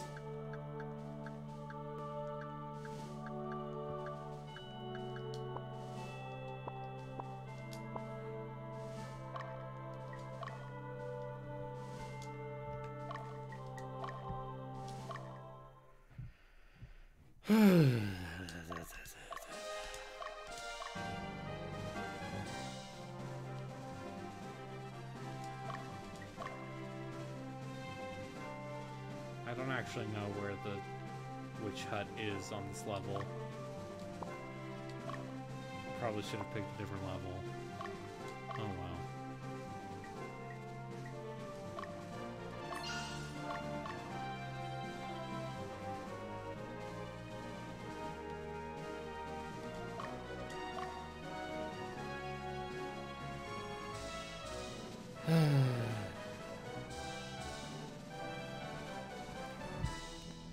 I looked at a fact, and there sure are a bunch of weird late-game classes that seem eclectic and weird and maybe not worth using or really hard to get.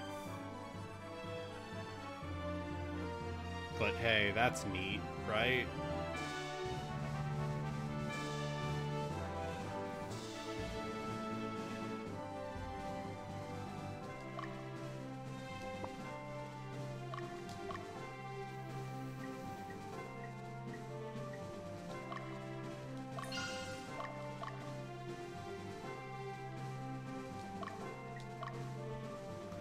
Like a dragoon or princess or lich or vampire.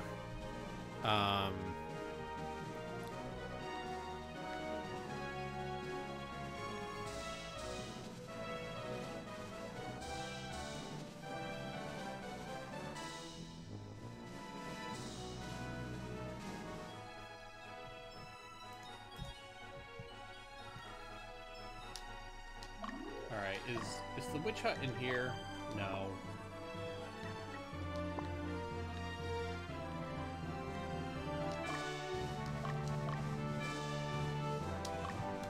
Could always recruit a dragon or a golem or something. Yeah! But to recruit a dragon or a golem, you just kind of have to wander these maps. Get you a pumpkin head. Like, they're...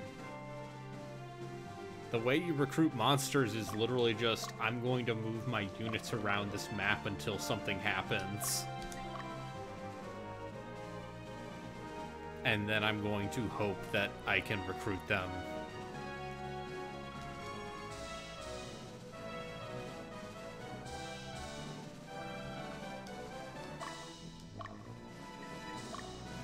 No?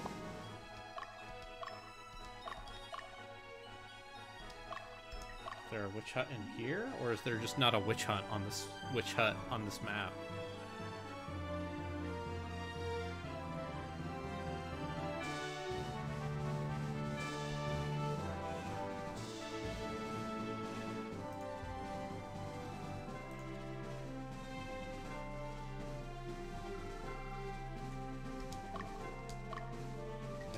here? No.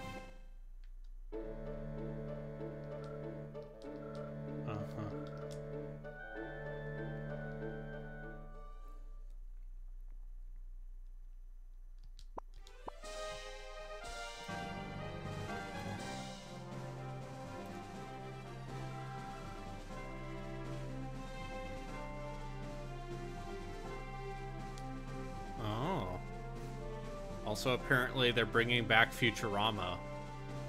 Oh, okay. Why are they... This is just a reminder, but... Futurama first aired during the standard definition television... Yes, they're bringing back Futurama again for Hulu. Yeah, because people really liked the seasons of Futurama that happened after that revival. That's...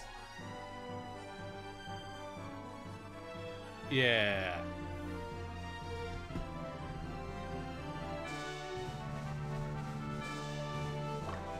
Oh, is there a witch hut here? No.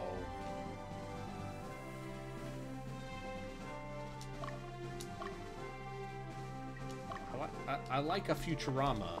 I have liked a Futurama, but...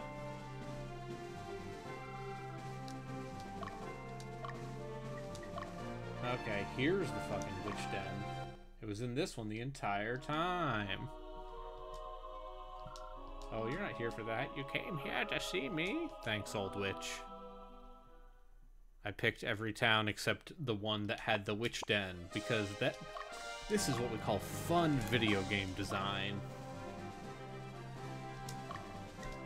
Or, you know, one of those points where you just hit the turbo button on the emulator. But, you know.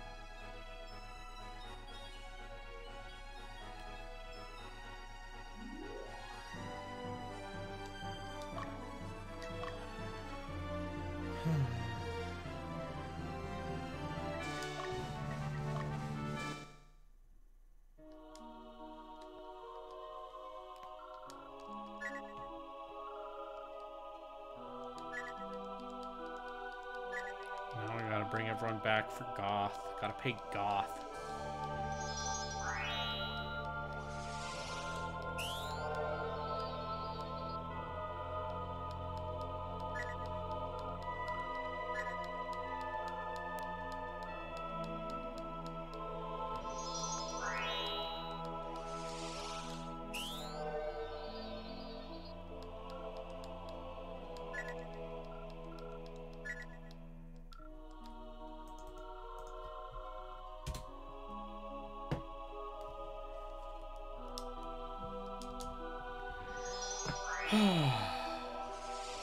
Run Magnus around, find something. Yeah.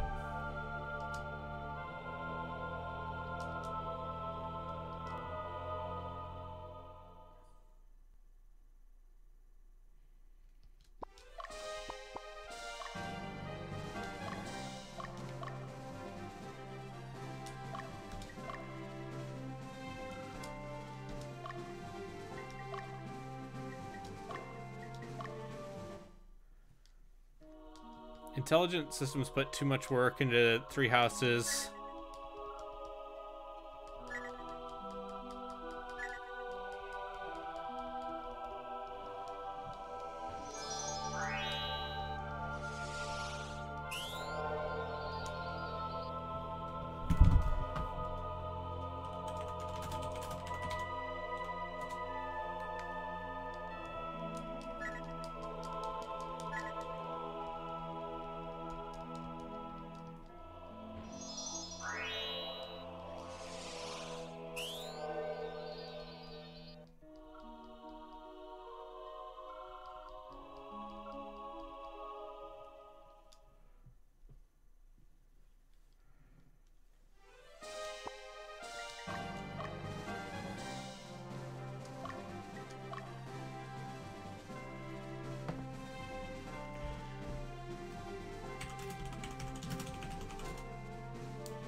Wait, did I actually revive the units in this party? Yeah, I did.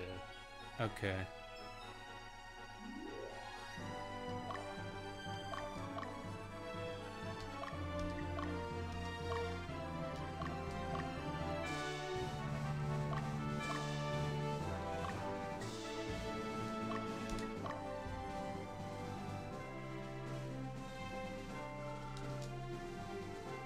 I just want to get it.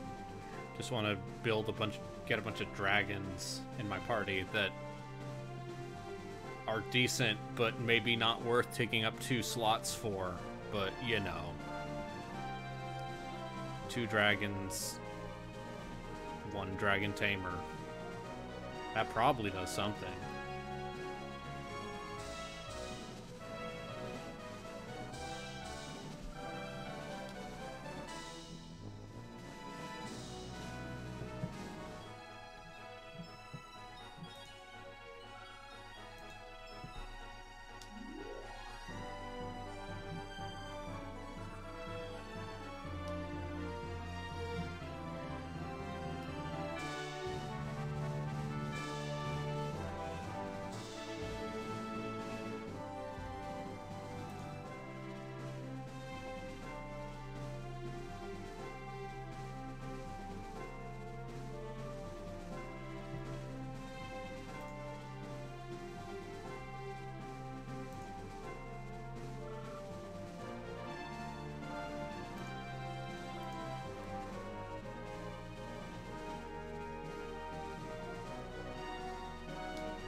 Three houses, Muso.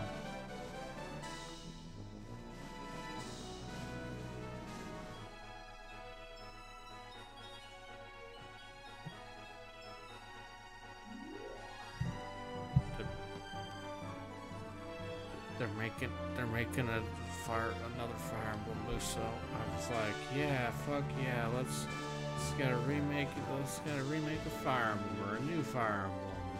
Heck yeah, my dudes. Fire Emblems.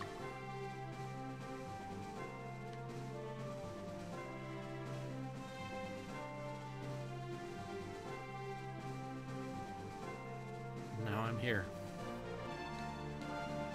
Using this Wii U Pro controller to play an N64 game that I'm not sure I'll finish, but I guarantee you I've played more of this game than both Jeff and Zombie Pie. Alright,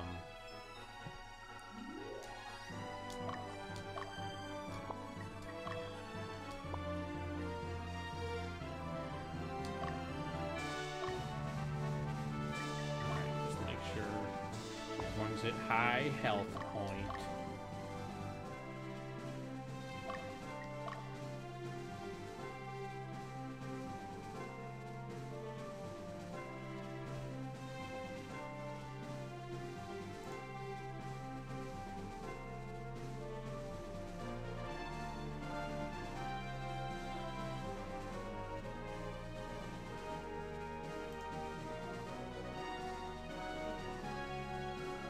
Let's go. Also Xenoblade 3, I guess, for the Xenoblade perverts out there. Shoutouts to you and your love of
Let's go back to the world map.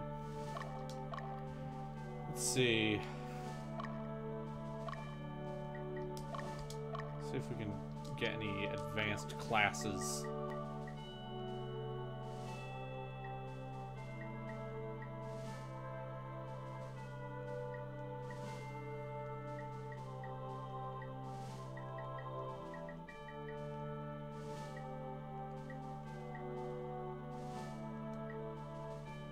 Young dragon.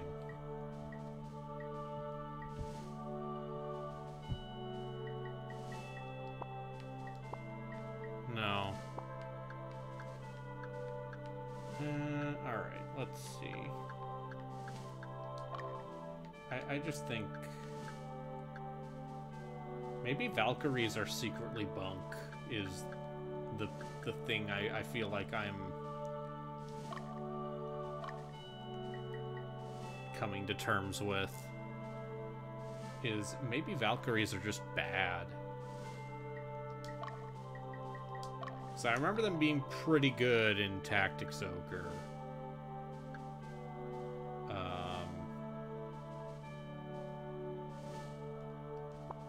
I know what I'll do.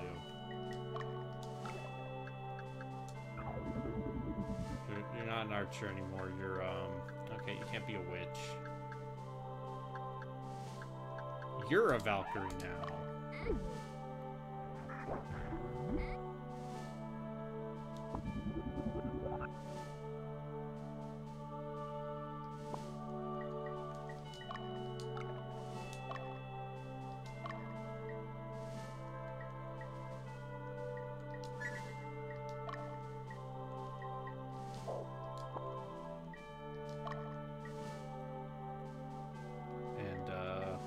Get you this sick bandeezy.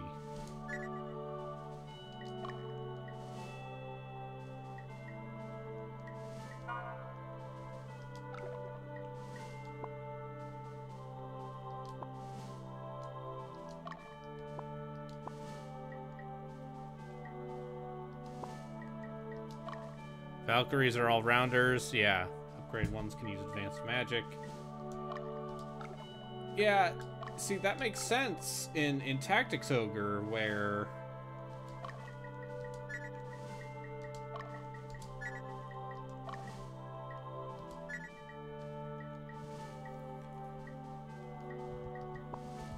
characters can, you know, have where you're not stuck, like, at that point. If I wanted to actually engage with being able to flex, I would have to switch. I'd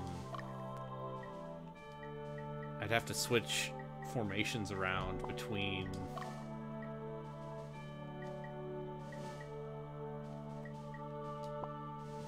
rounds, I guess. Anyway.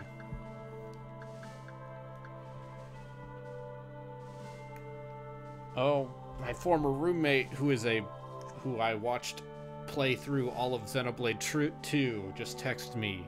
He's very excited for Xenoblade 3. Shoutouts to Mike.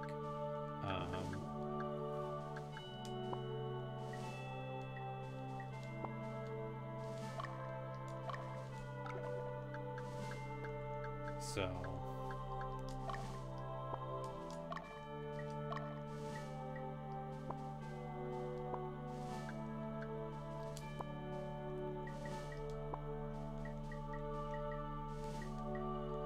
Oh wait, I bought a shitload of equipment, so I should just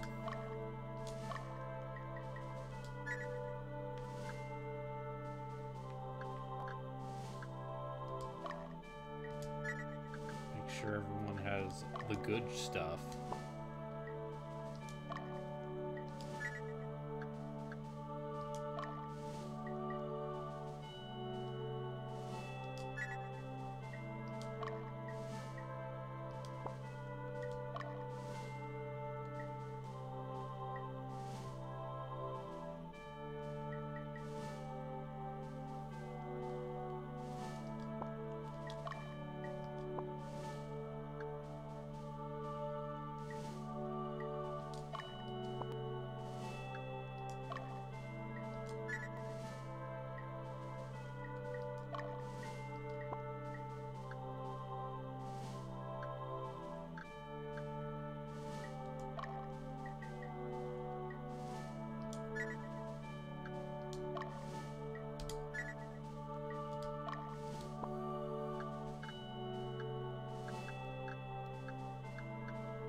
Surprised Magnus can't wear the heavy armor, but sure. In that case, I don't know. You can have it.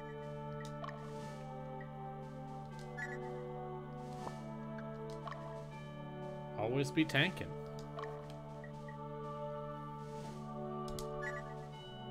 ABT.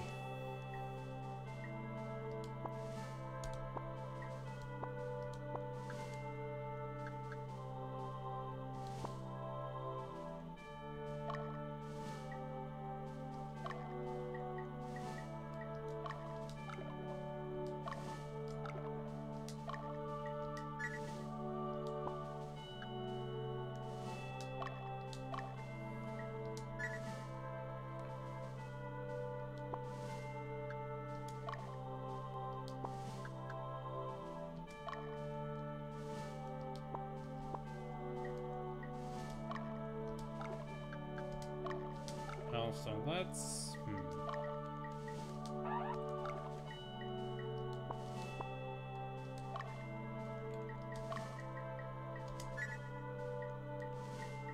What if we...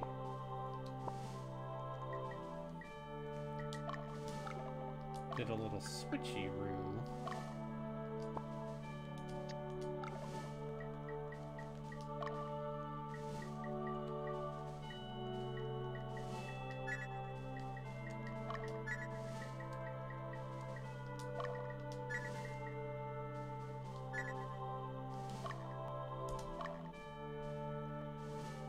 Earth Dragon, yep. I feel like keeping him in front right now is more useful. Alright, this seems like a story critical moment right here. Where I can ignore orders, I can follow orders, or I can try and wiggle my way out of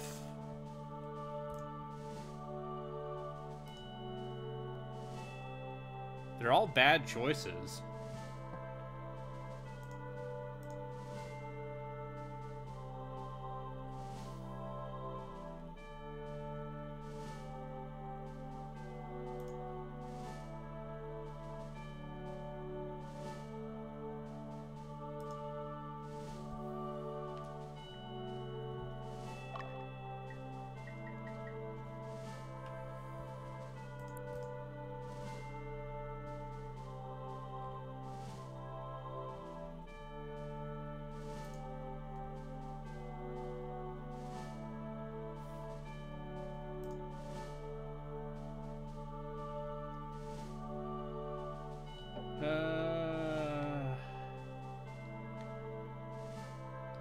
Let's liberate the Sable Lowlands and see what happens.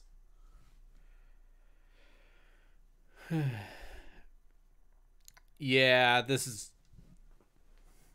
is from the FFT guy, so you know that regardless of the choices you make, it's going to be a bad time. I don't want to fight the Near Demise. What should I do? certain they aren't willing to fight us either, but unfortunately they are forced to fight. It would be very difficult to avoid this confrontation. Uh-huh. I hope the liberation of this area affects the situation positively. So here's the thing about this game, is that this game has a hidden alignment system that determines like the way the end game plays out, that it does not really ever transparently tell you about. So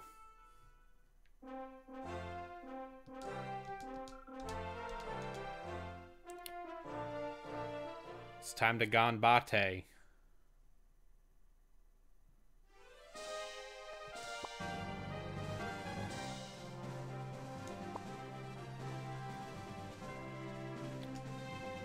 Yeah, you can determine your alignment by what classes become available. So like spellcasters tend to be more chaotic. I just want to talk about the law route in Tactics Ogre, Let Us Clean Together, and how the law route basically happens because you committed a war crime. And so the rest of that route is coming to terms with the fact that you did a bad and everyone else is calling you out for it. It's good.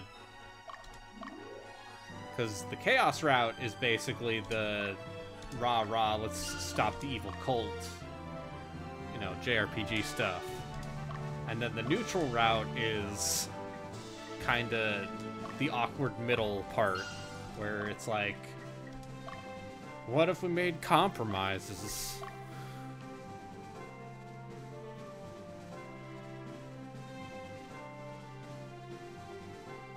But yeah, the law route, it's actually kind of nuts how differently the story of Tactics Ogre plays out depending on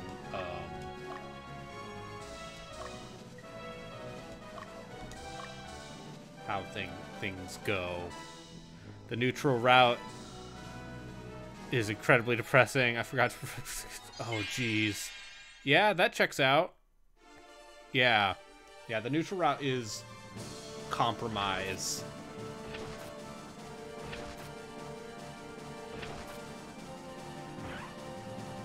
Is, whoops, compromise.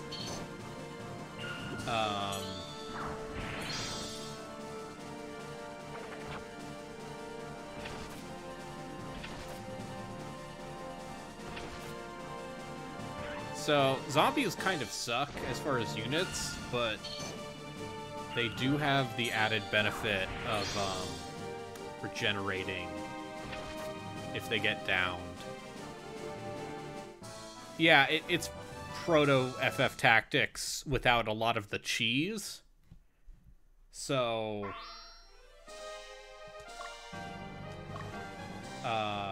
it is harder in spots.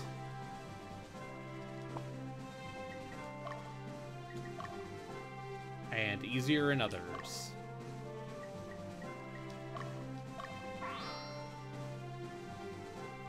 I mean...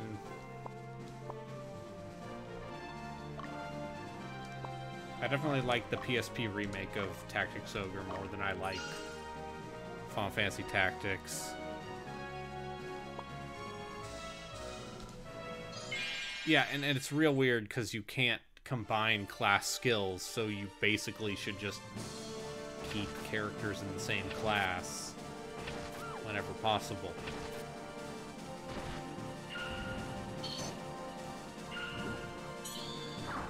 There's also like a weird leveling system. It's a whole thing. Story of Final Fantasy. Yeah, no, Matsuno loves himself some Devil's Bargain and bittersweet endings.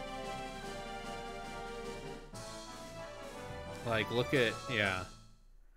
Yeah, and then there's the weird stuff where the way they handle grinding in the Tactics Ogre remake is characters level up per class, which means it's way easier to get new characters up to speed. But it also means that, like, it takes a hot minute for old character for new classes to be useful.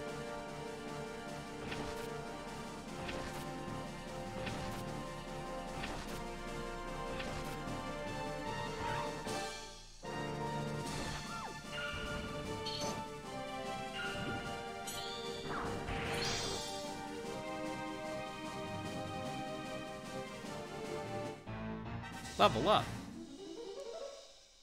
Or I lost somehow.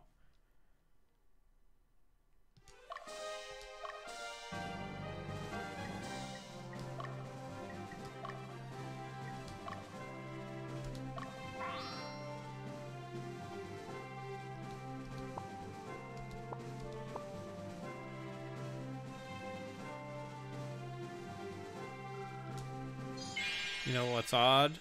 What's odd?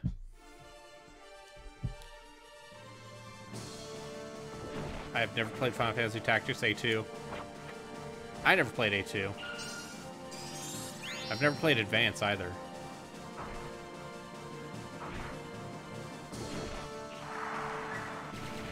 All I know about Tactics Advance is the judge system.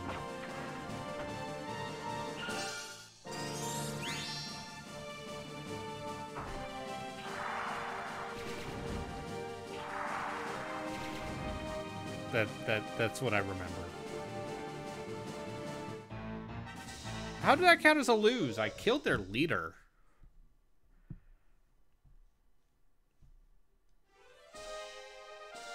That's just one of those baffling things where it's like, I don't...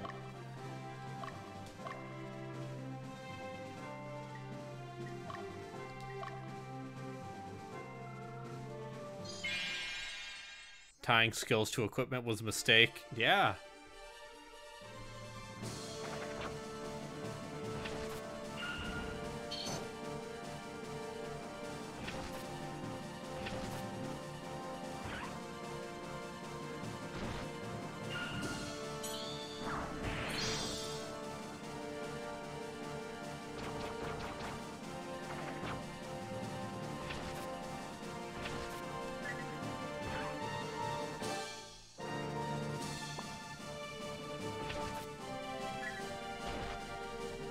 I finally got my El Pedra.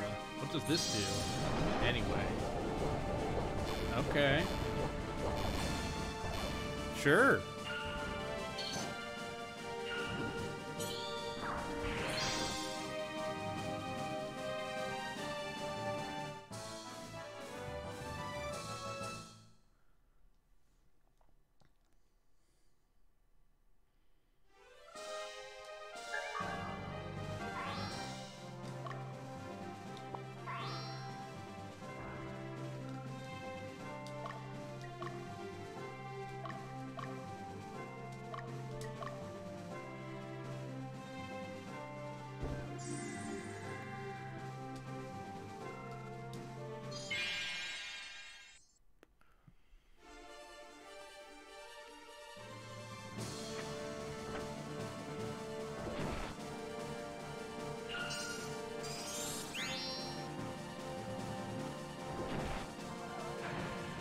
Oh, jeez. Oh, golly, these flying characters, these fellas are, they're taking the piss out of me.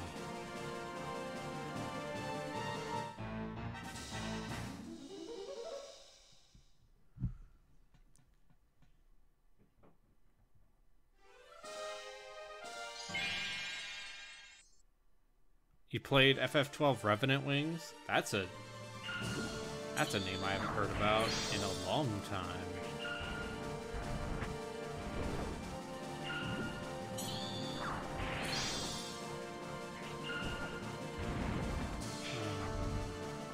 Fools. Just a bunch of wizards.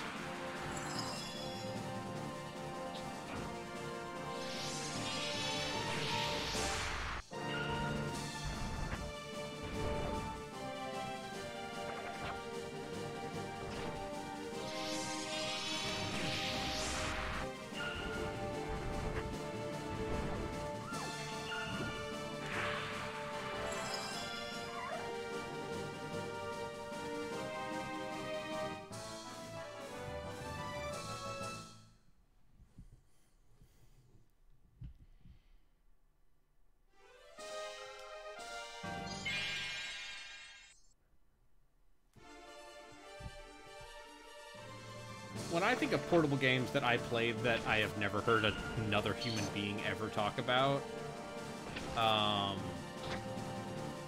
think about the DS Ninja Gaiden game, which used stylus-only controls and somehow made that not the most frustrating thing in the world.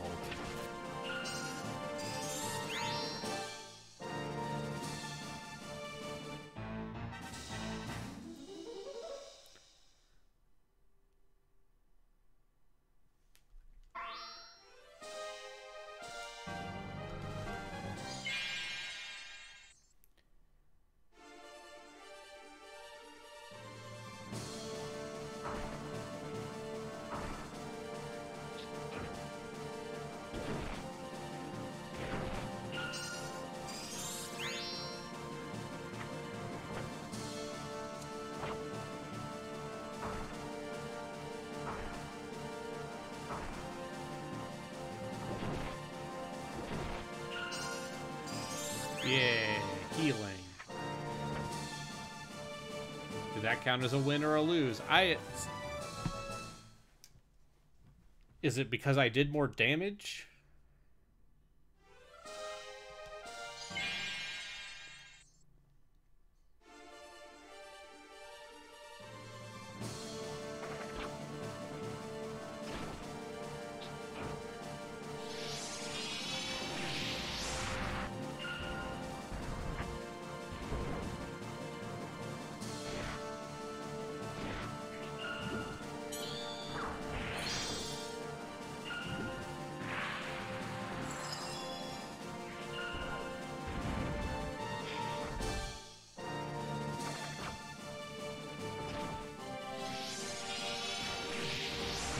Nailing the leader.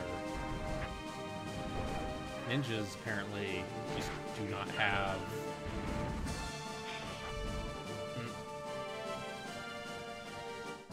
durability.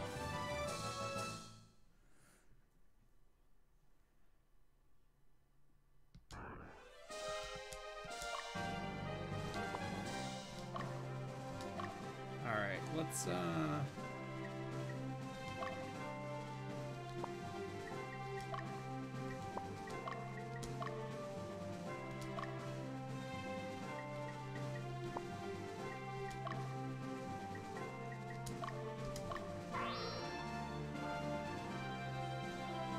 look at that. Totally fine.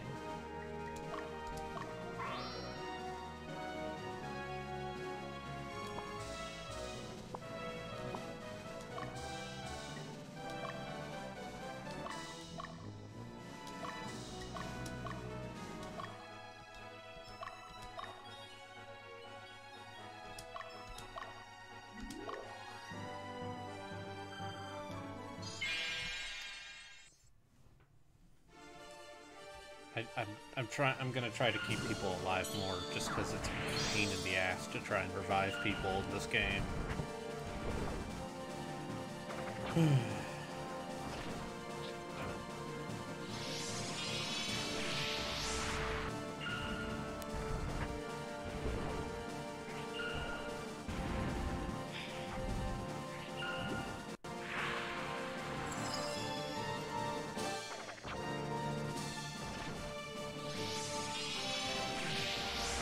I think this game is cool. I do sometimes wonder, like, do I like this game because it is good or because it is novel? And I can't answer that question. I could not tell you the answer.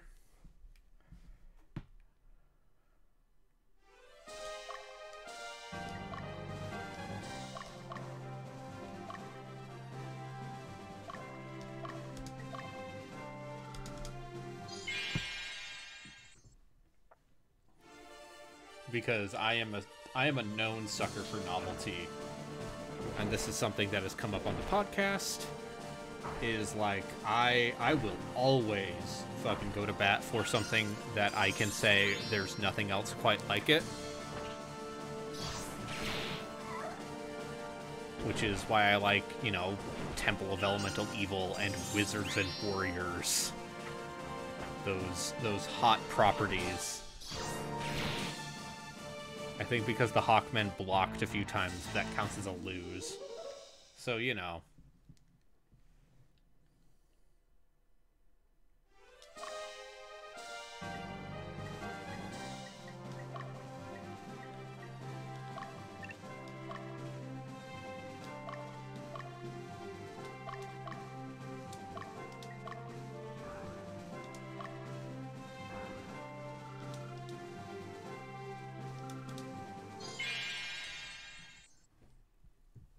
Yeah.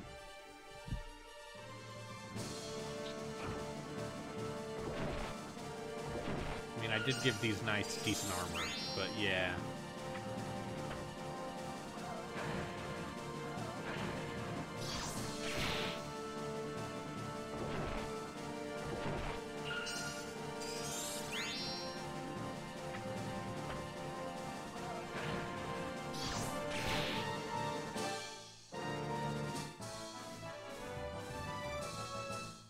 Yeah. Be gone, Satan.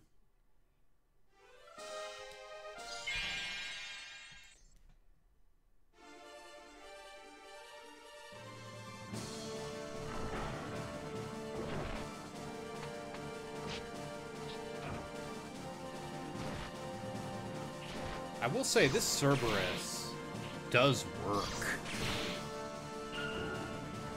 Given that how the way it attacks 3 times for like 40 damage when everyone else is still doing damage in the teens a lot of the time. Like Beast Tamer, I am not one.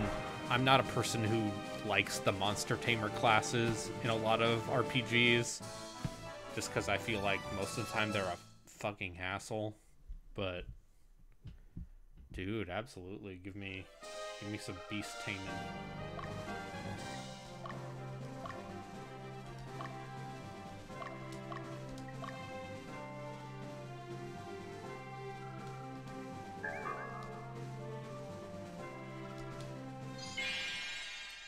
Okay, that's something to think about then.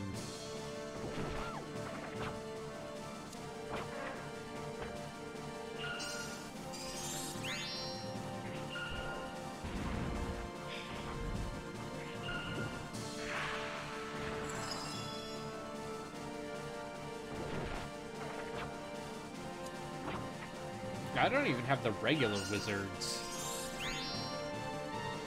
Meanwhile, we got enemies with the upgrade wizards.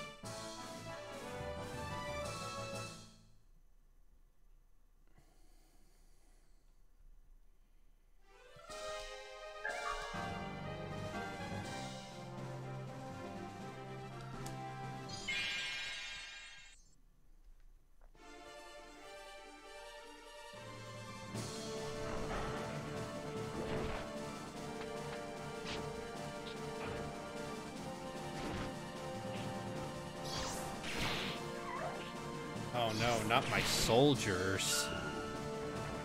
Characters who literally just exist to be chaff and hopefully eventually promote.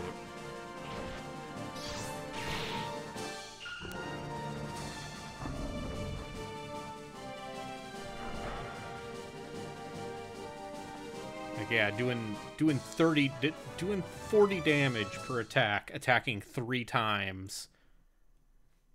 That's pretty good.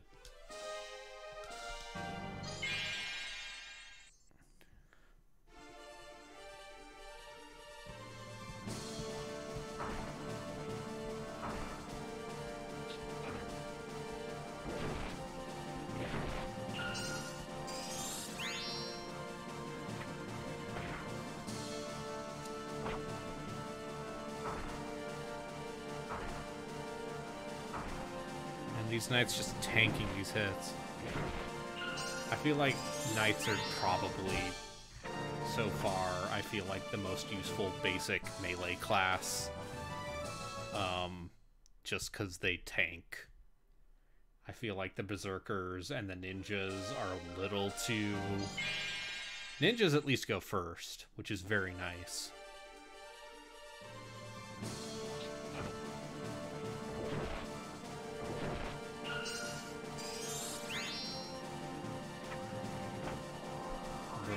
you know, this is a weird game.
Hawkmen seem good.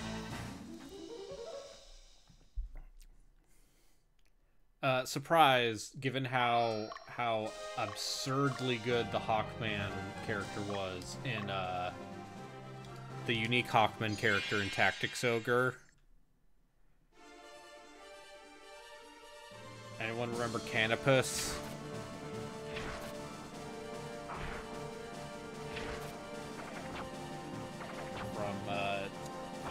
From Tactics Ogre. Absolute unit. Because he's a hybrid. Oh, that.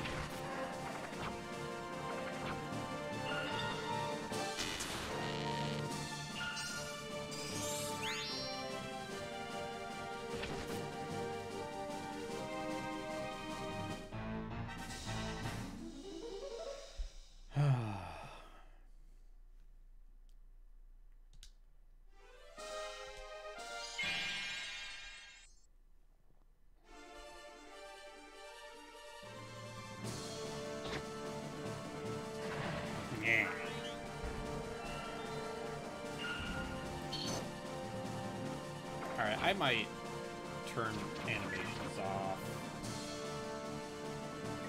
Just because I can go faster. But yeah, Canopus in Tactics Ogre Let Us Clean Together is the best unit in that game. Maybe? Quite possibly?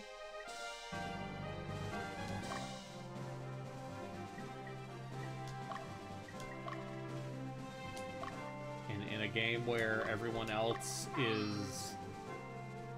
Hey, he's a hybrid unit who's good with bows and melee weapons, who also can fly, so he has the best mobility in the game at a time when everyone else in your army can barely go 2 feet without tripping over themselves.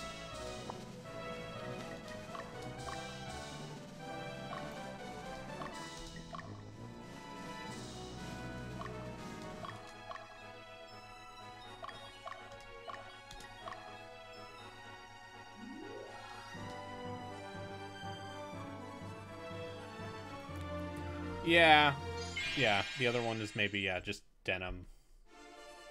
But he's the main character.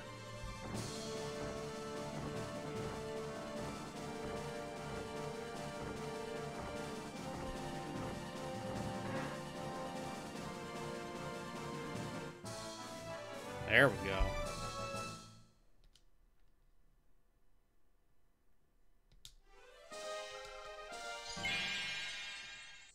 Gonna have to pause after this just to make sure that...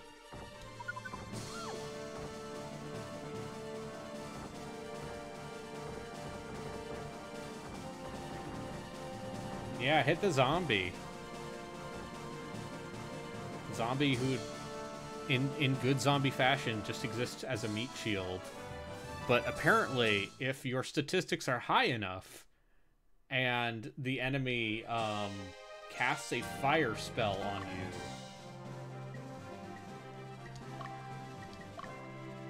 you, they will turn into a skeleton. And then if they cast a holy spell on the skeleton, that skeleton will turn into a ghost. Which is silly.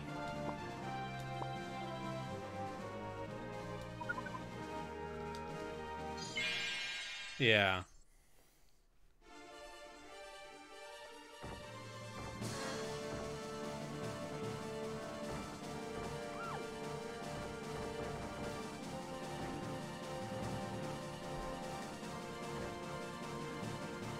And I guess skeletons and ghosts are pretty good.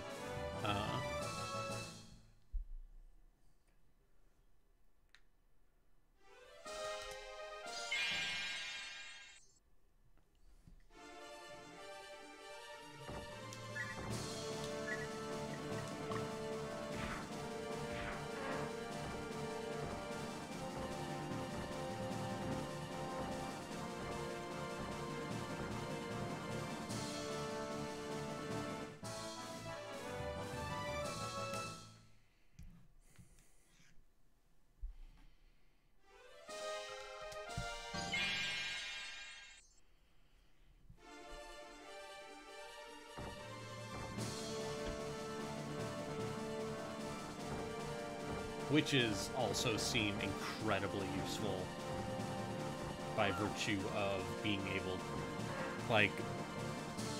able to deny the enemy an attack is such a killer advantage. I don't know why you'd ever want to poison them by comparison, but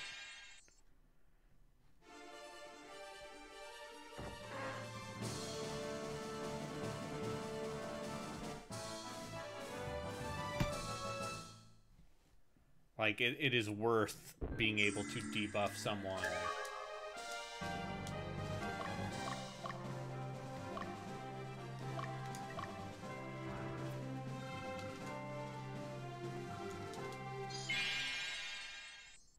Poison seems bad by comparison.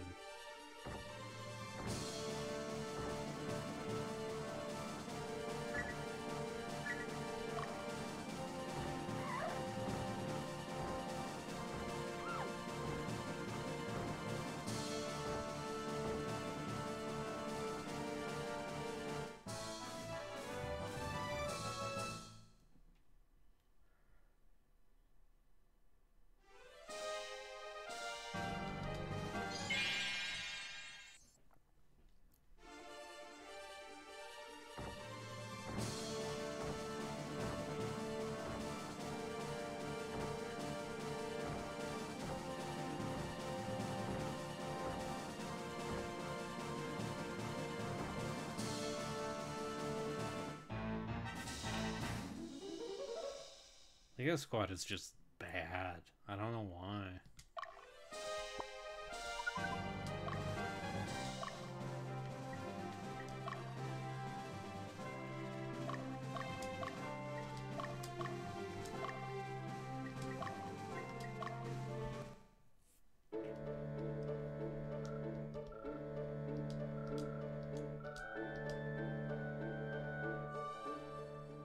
Wait it out, turn them into Freyas. Yep.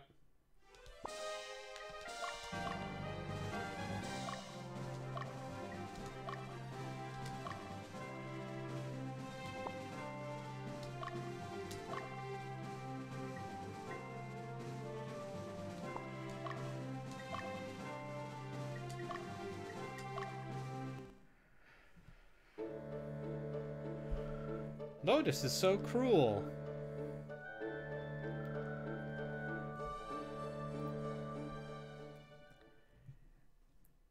The thing I remember about Lotus is that Lotus is basically like what if it's like this weird theocratic empire that worships darkness or something, if I remember correctly.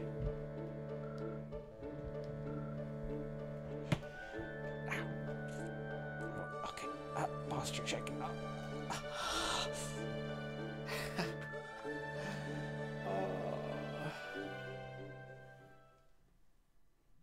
Sitting is hard.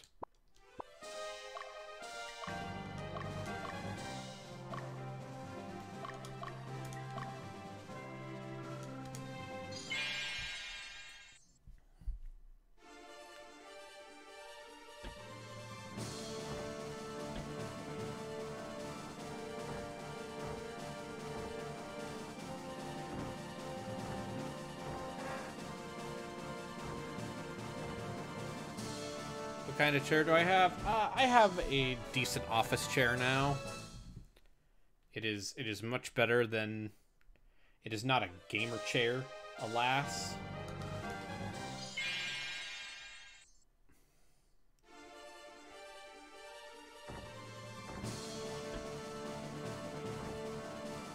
But, no, it's got the lumbar support. Just sometimes you sit too long.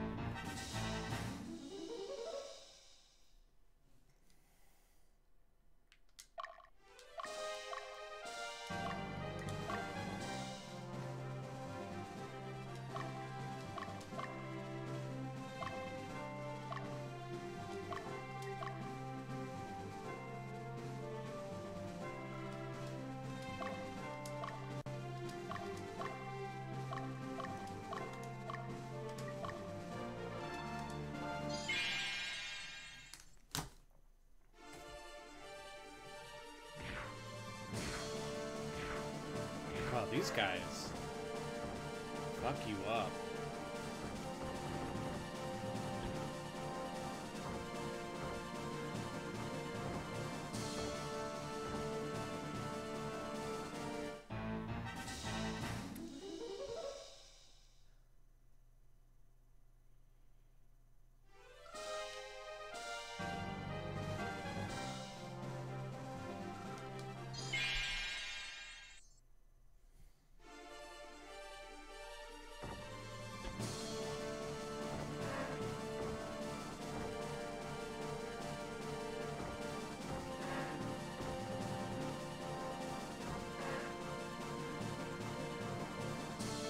There we go.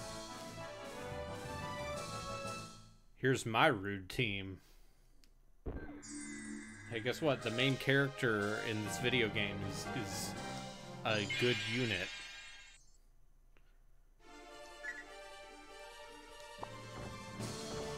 I don't... Surprise.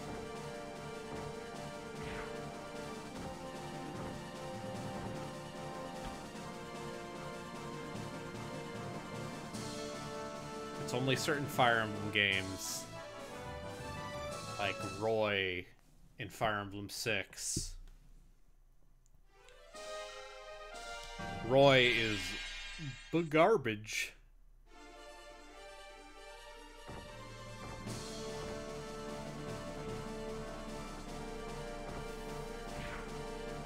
He is the worst. He is one of the worst characters in his own video game. Eliwood's not good either.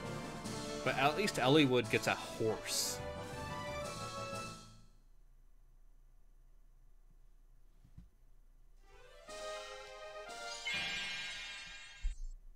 So he has something going for him.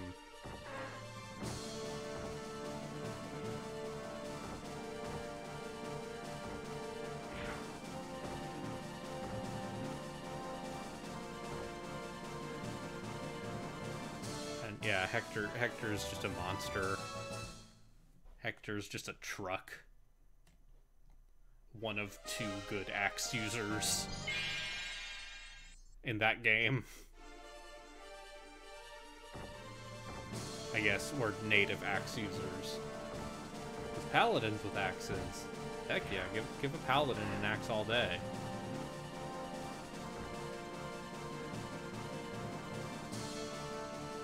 There we go.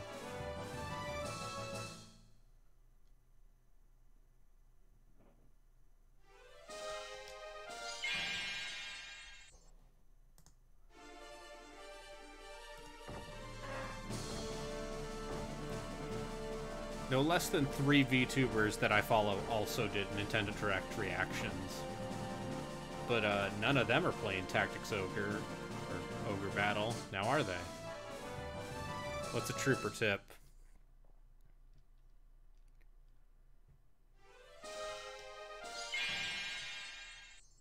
Is it just put them in the third row and eventually they'll promote to something usable?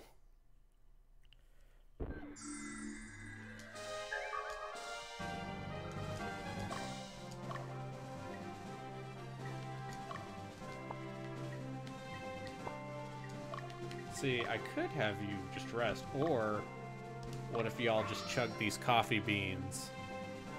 Oh. More alive the more they get XP towards promotion. And just keep them alive because they can get a bunch of attacks. Yeah.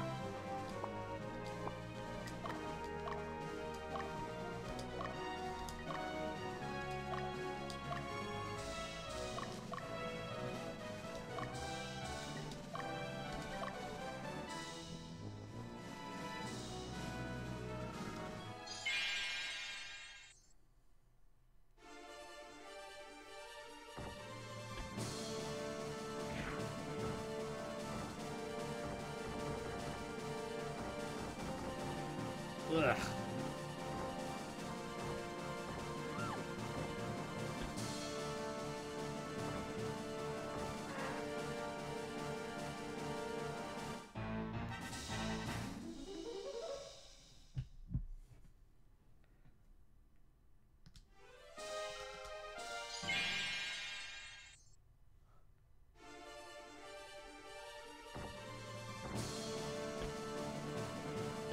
I feel like durability is more important than power in this game.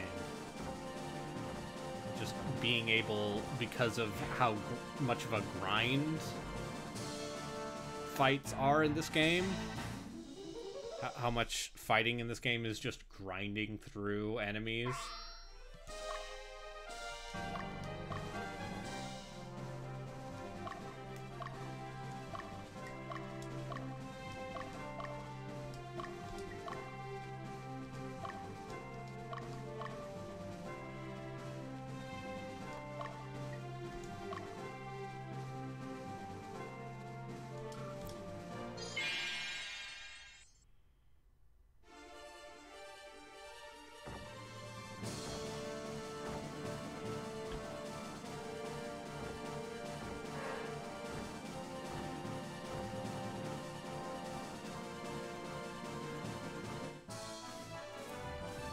Yeah.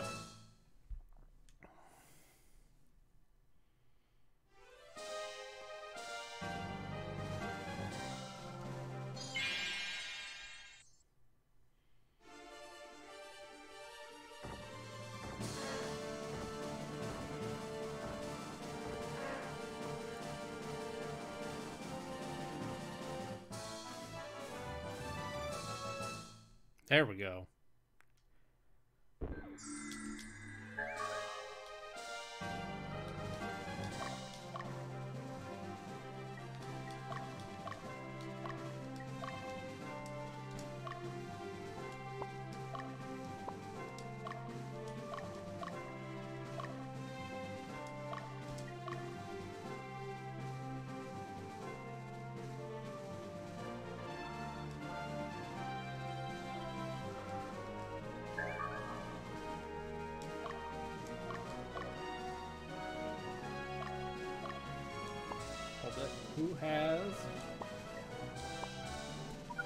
Who has the ability to teleport back to the stronghold?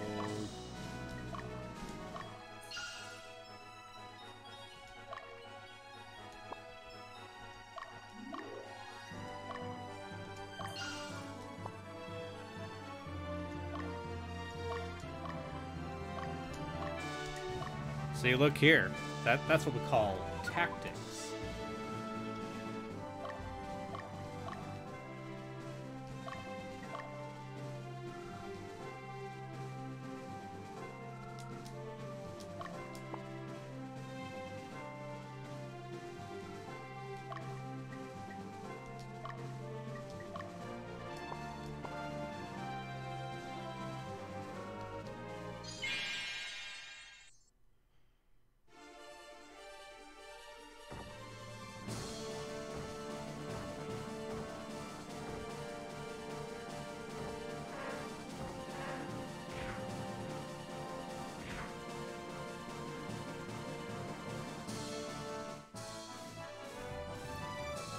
Tactics.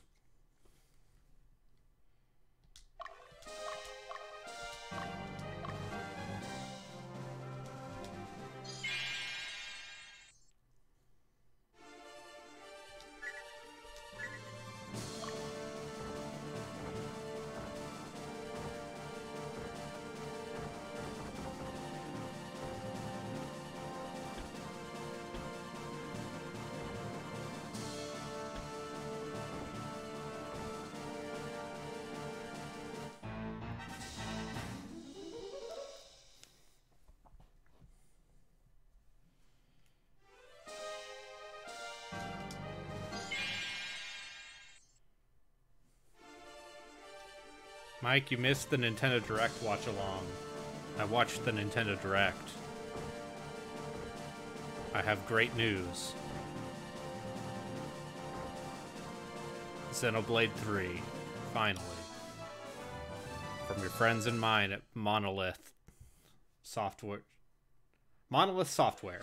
Monolith Productions is making the Wonder Woman game for some reason.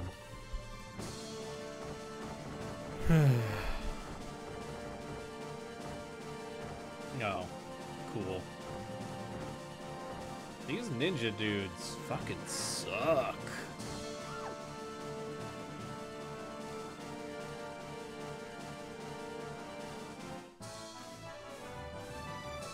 Oh, yeah, also, there's a new Fire Emblem game.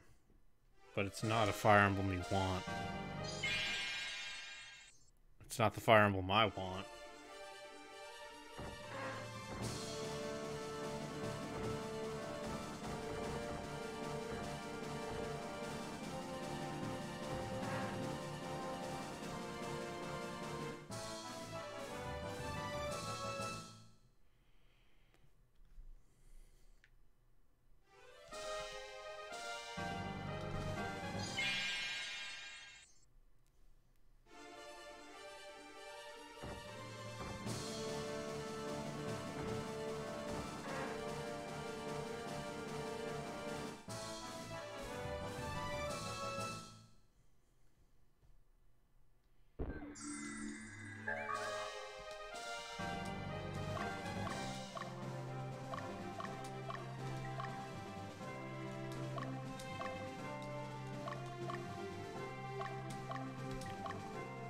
Streaming in your stream because I'm grinding Gil.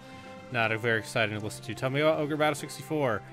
Yeah, this is a single-player strategy RTS. It's a weird platypus game, basically, because it is both an SRPG and also like this. You know, you build squads. And the squads fight based on what lane they're in. How's Final Fantasy 12 going? Are you playing it at 4 times speed? Like you should play that game? Just gas, gas, gas. They just keep guarding. They're not allowed to do that.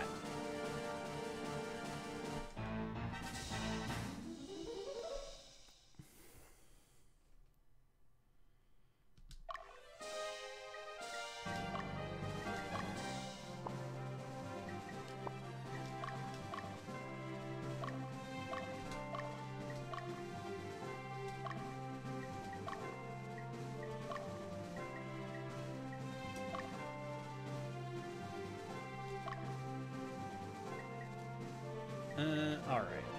Let's...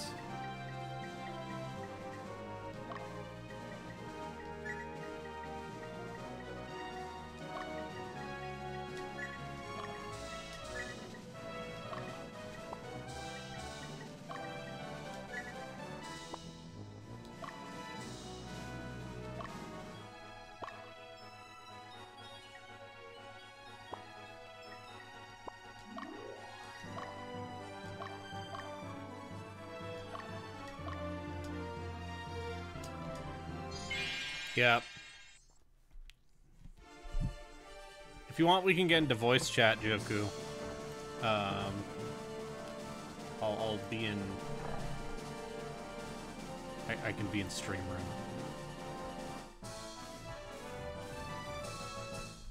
Guild Grinder. That's what they call me.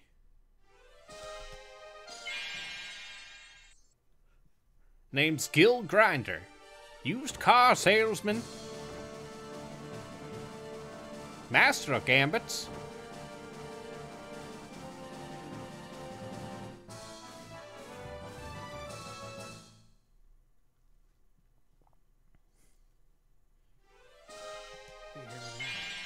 I can hear you now. Can't trust You're very quiet. Very quiet. You are very quiet on my stream. I have you at 200% volume. Oh, that's why. Because I have myself gain in OBS, not a...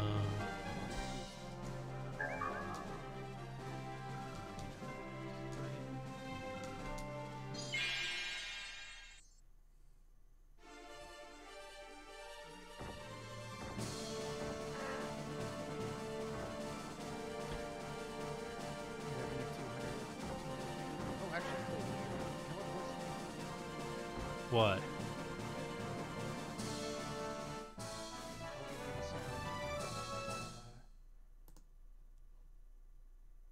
From my headset. Okay, there we go. And I'll send my sound from my good microphone out to my stream. Yeah, there you go. That's power. Chat, can you hear Joku now?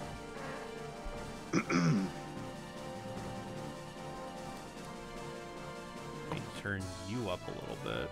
Yeah.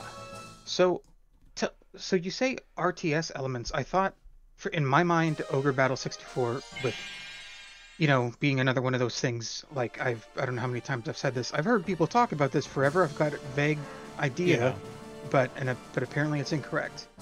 Yeah. I would have thought more straightforward tactics thing. No.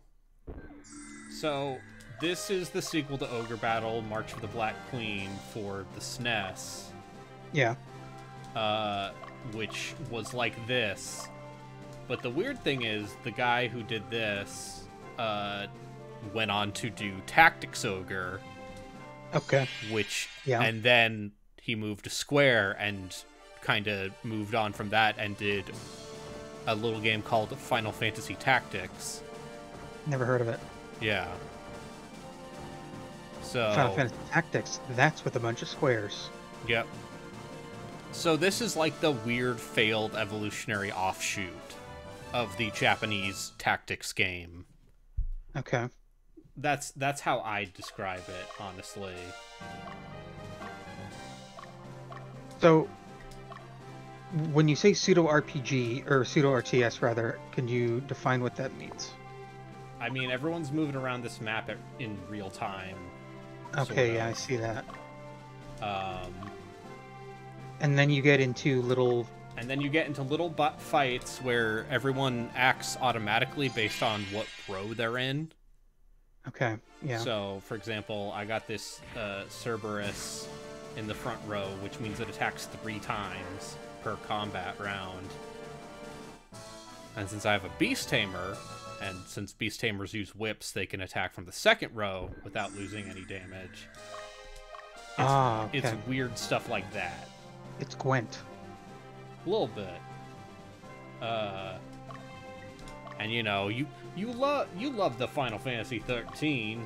You love the Final Fantasy 13. Don't I? Tell me more. And so, yeah, there's a little bit of like macro with this game. Mm-hmm. Yeah. Although you can also get super fucking fiddly if you so choose with like unit equipment and squad build up. Right. So once you're in skirmish there, like, you don't do anything. I do not do anything. I can interrupt and use a super move if the bar is all the way full. Yeah. I can retreat early if things are going poorly, and I can change the intent. So, autonomous, attack strongest, attack leader, attack weakest. That's as much as you give them. Mm-hmm. So basically, I think autonomous basically is they will attack whatever unit they will do the most damage to in front of them. Mm-hmm. Attack weakest, attack strongest, and attack leader. And I've found that decapitating... Oh yeah, it also has a weird morality system that affects the ending. That is true. Okay, good. It's still a weird Japanese strategy game from 2000. So yeah, of course it has a hidden alignment system that is never expressed in game. that determines your ending. So, you know, it's a good video game. Yeah. I think this game is dope. I also think it is a little clunky. But hold on, I need to see if... Where is the witch hut on this map? Oh. Oh look, I can get some alder shields.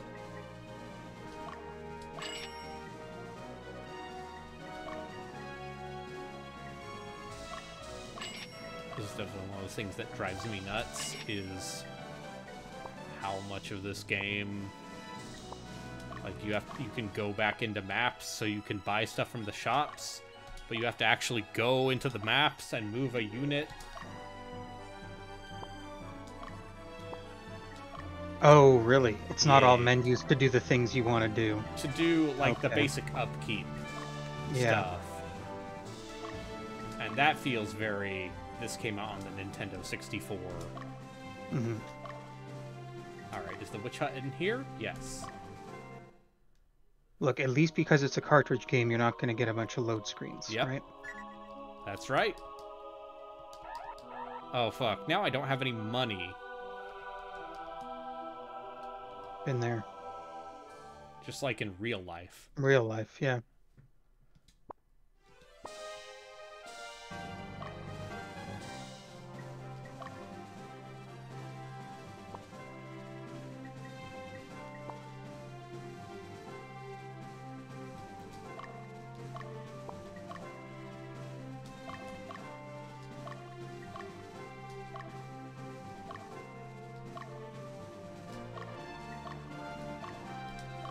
So how have you been finding Final Fantasy XII so far? Do you like the part where anytime Vaughn talks, everyone's like, shut up, the adults are talking? Yeah. But for some reason, he is still framed as the protagonist. It feels like the characters themselves know that he is not supposed to be the main character. Despite the fact that he is. I am Captain Bosch von Rossenberg of Dalmasca. Yeah. Did that bit a little while ago. Bosch lives. So this whole thing here, the Zodiac Age has a trial mode you can access from the main menu. Okay. Which is basically a string of regular fights, of like the same fight over and over. You go level 1 through 2, 3, whatever, however many there are, and then, but you load into the trial menu from a normal game save. And stuff you get in the trial mode takes you back, like carries back over to your actual save. Okay. So the thing is, what I'm just doing is I'm loading up my game save. I am... So you can grind out the good items? It's not even just the good... The very first level is from the first time you control Vaughn, where you kill rats in a sewer. Yeah. But on the left side of the arena is a diamond armlet that sells for 6,000 gil. So I'm picking that up. I'm killing like 5 rats. I'm quitting out, loading into my proper game. Which cancels out the trial run, and then just walking through a loading screen which auto-saves, and then starting a new trial run. So about every 60 seconds... Are you going to try to get the Zodiac Spear? Fuck no. Do not care. There are so... You know what, though? If this is... There was another life in which I would do all the endgame stuff this has, and ultimate monsters, and various weapons, and all that stuff. It's not... That is not the world in which I have 125 hours left to finish this game. Oh, that's right. Yes, because it's I'm leaving Game Pass. Leaving Game Pass in a matter of days. Well, it's okay, because you know what's coming to Game Pass next week? Warhammer. Is that next week? That's that soon? That is the 17th. Very cool. I will, 1,000,000%, play that. And be very bad at it, and do one... If I would actually guess, I'd say I'd start one campaign, get maybe 8 hours into it, and go, yep, I'm good on Warhammer for another little while. Or on Total War, rather, I should say. Because I'm so bad at following through on those. I think I appreciate those games more than I like them, or more than I can reasonably get into them. just because I just don't have the depth of knowledge to do that, and I don't know. Maybe I need a tutor or something. You need a senpai. Yeah. You need a Total War. Yeah. Yeah, I would consider doing Warhammer Fantasy role-playing Relkin, just because I think that system is weird and goofy. Oh, White Dragon. What color are its eyes? I can't tell. The sprite is too low resolution. Oh, well, that's a shame. Low resolution White Dragon. Yeah. You could play a political agitator. I Big know mood. one of the classes in Warhammer Fantasy. I know one of the editions is like Dungeon Crawl Classics, where it is totally random. So, you know.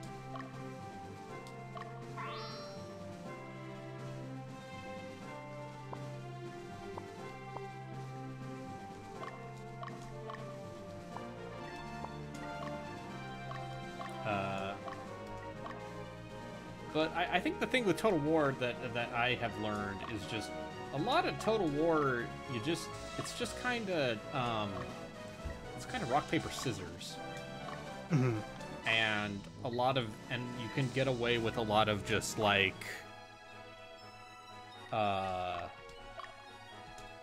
hey, what if you charged into the back with your horsies? What if I did that? Yeah. What if you did the infantry in front and then brought the cavalry in and hit them in the back? But there were orcs, or in this case, that chaos sounds pretty demons. Good. Yeah, a lot of chaos demons here. I think I like it because it is way less micro heavy. And it's less about fundamentals, honestly. Well, probably like because the factions are so much more differentiated than in a typical Total War, right? Because yeah, they just all operate on different levels.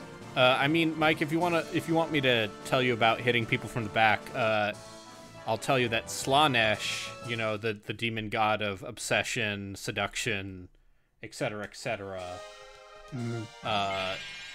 a lot of Slanesh units have get double charge bonus when attacking from the flank or rear. Okay. Is there a loose mapping of those demon onto like the 7 deadly sins? It's more like there's angry fight man, there's schemy magic man. There's Happy Plague Man, and then there's the fuck one. Okay, sure. And there's a little more than that, but that's kind of the 4 gods of chaos in both fantasy and 40k.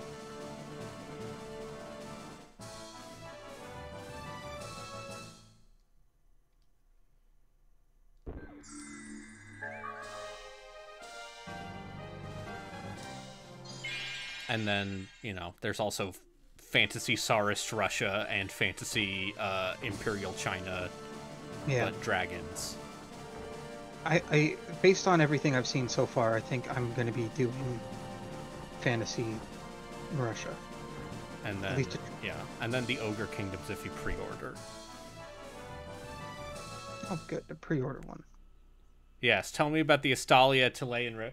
Okay, so Estalia is fake Spain, and Tilia is fake Italy, and I don't know anything about...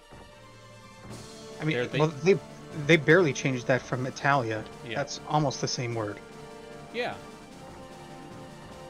Yeah, no, the Empire is the Holy Roman Empire. And it is just as ineffectual of a state. Except they have steam tanks.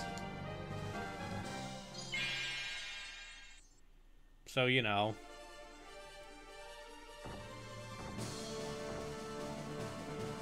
gunpowder, faith, and steel, as they say.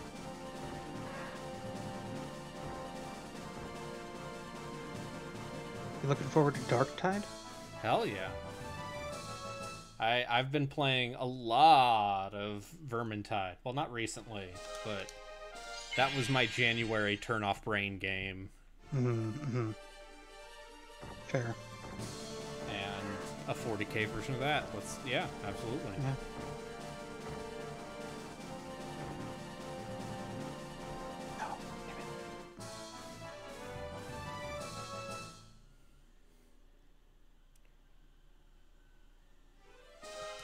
Is that supposed to be a Game Pass joy when that comes out? I believe it is launching on Game Pass. Oh, man, everything's Game Pass. Atomic Everything Heart is Game Pass.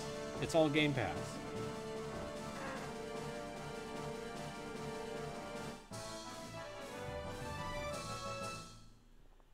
Never not Game Pass.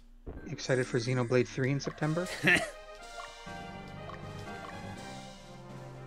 So I mentioned this earlier in stream, but I had a former roommate of mine who I watched play through all of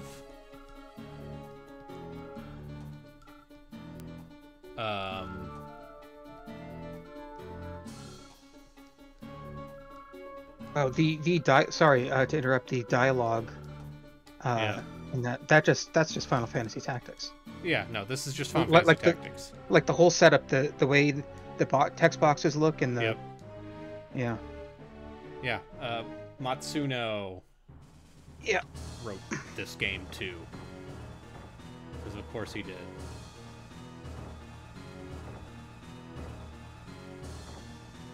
Sorry, you said you had a roommate who. He is the Final Fantasy Tactics Vagrant story man. And he was the director on Final Fantasy XII for half of its development before it basically broke him, and he has basically semi-retired from video games since. So how was this game not more of a mess? Who came in to finish it? Well, Square didn't make this game.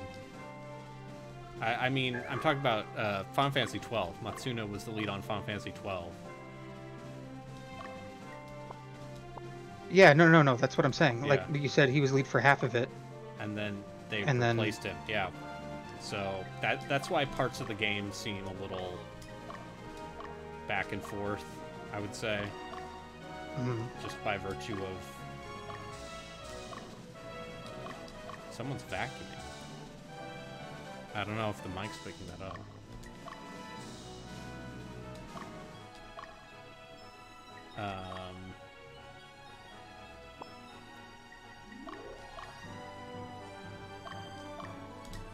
I have heard people say that Final Fantasy XII is the last good Final Fantasy.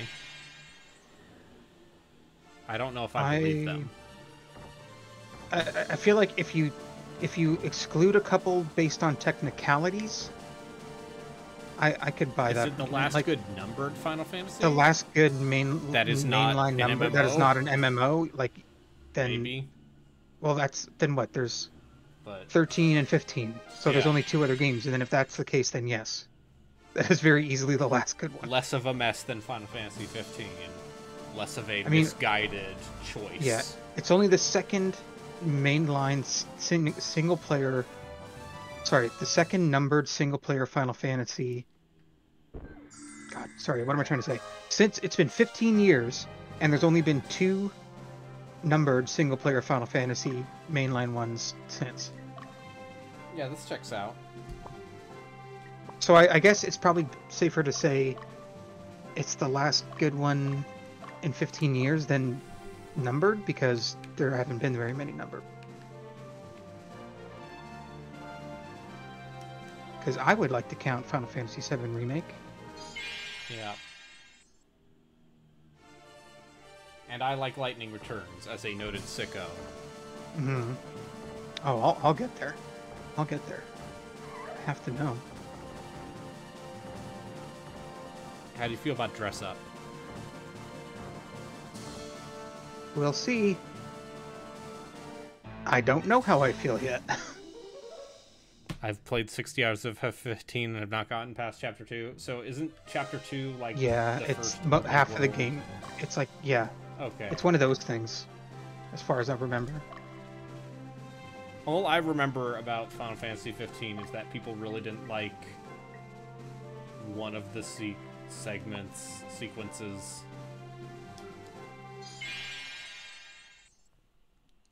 And then they changed it at some point, and they also added in those side stories where you play as the bros. They didn't finish those, though. And They then cut didn't development finish short. those. Yeah, they gave up on them at a certain point. It's, in some regards, it almost felt like they were trying to do a 13 do-over where, hey, we put so much money into whatever this has been over so many years, we got to get something else out of it. We literally... And then they eventually just gave up. This game was in development for literally 10 years in some form. And then we had to basically yoink Nomura off the project so it would be a game.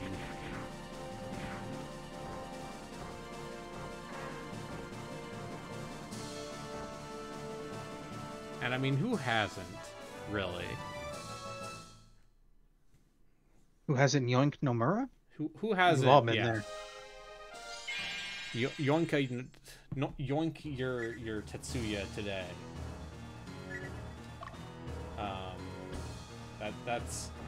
That's what I say.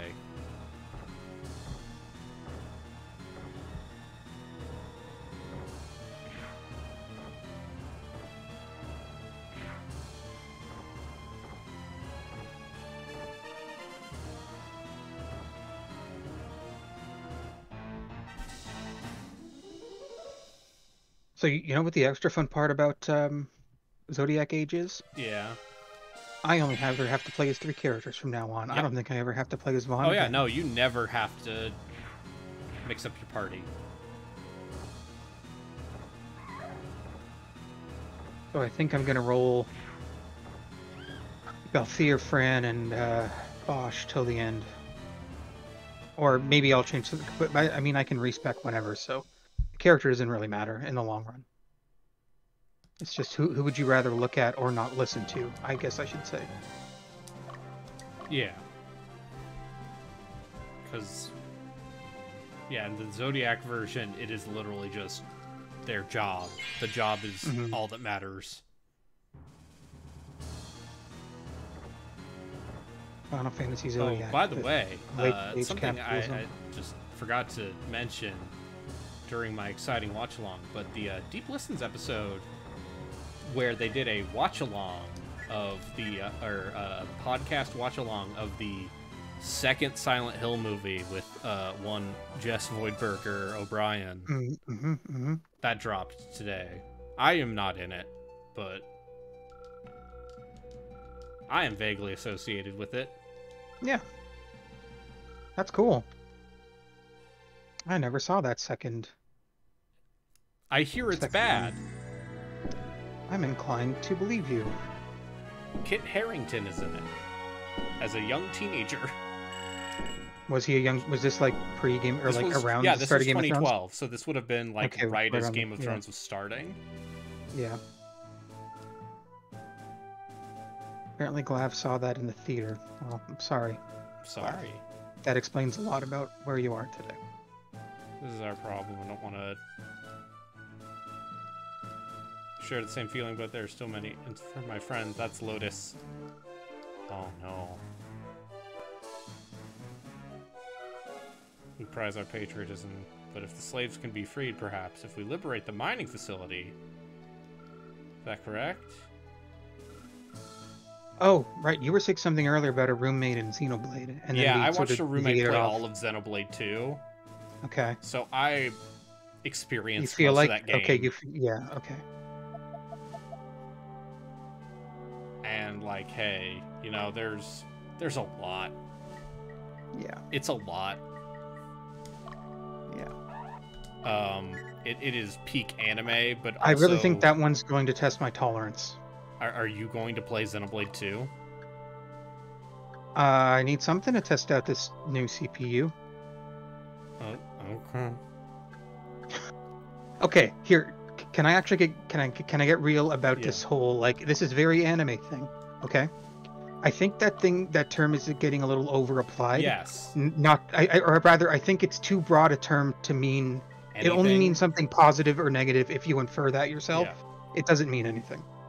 So, I feel like we need to be more specific, but not in this case because I know what the specific things are with this one. The specific thing is, it's got a lot of titties. No, well, so there's that, but it's just like, it's more like, that's surface level. Like, I mean, but there's like, if something's going to be 100 hours long, and I feel like I need to, how do you stretch something that wants to fit into these particular genre and tropey areas? How do you make that work in that sort of length and potentially do something interesting with it? If you do something interesting with it, if you don't, I don't know. I mean, the thing I'll say about that game is it People actually love those games. Yeah, people fucking love those games. I can't stand the MMO light combat. Yeah, that I love. I'm totally game for that. I'm playing Final Fantasy 12. But the thing I will say is that game actually like does good by actually explores the concepts it presents in its stories, like the idea of, hey, isn't it kind of fucked up that these sentient sword waifus are basically they have thoughts and feelings of their own, but they are still subservient to the people who are wielding them. So it's got that. It is. Sorry, do you mean like in like a lampshady way, like it's meant to sort of put off? It tries to explore the concepts of the world it has devised instead of just letting that go completely unchallenged. Okay, gotcha. Which is good because. Yeah. Yeah, and then parts of it are just like fucking embarrassing, like. Well, that's the stuff that I'm sure I've seen clips of in various forms of just, here, look at this stupid shit. But there's only so much stupid shit. If I keep seeing a series of 5 minutes of stupid shit amongst a game that's 100 hours long, there's got to be something else there. Yeah. I mean, I'm not gonna tell you it is going to be worth your time. I think it's more of a I want to know, but so here's this is my actual genuine curiosity is I know a lot of people like these, and I don't know if it's literally just again for lack of a better term, anime perverts who do, but there's got to be something there, and I want to know what it actually is. I mean, part of it was also like early Switch game. Well, people also, I mean, Xenoblade. I mean, well, there's a long tale of history with that, with everything Xeno, right? And then there was a whole thing, like, it took a lot of work for the first Chronicles to come to the West, and there's all this stuff. There's a history to all of this. Yeah, it's no Xenosaga. Yeah. It's not a complete fever dream. Genuinely, it is significantly more coherent. I'll say that much. It lacks the true madness, I guess is how I would put it. The true madness.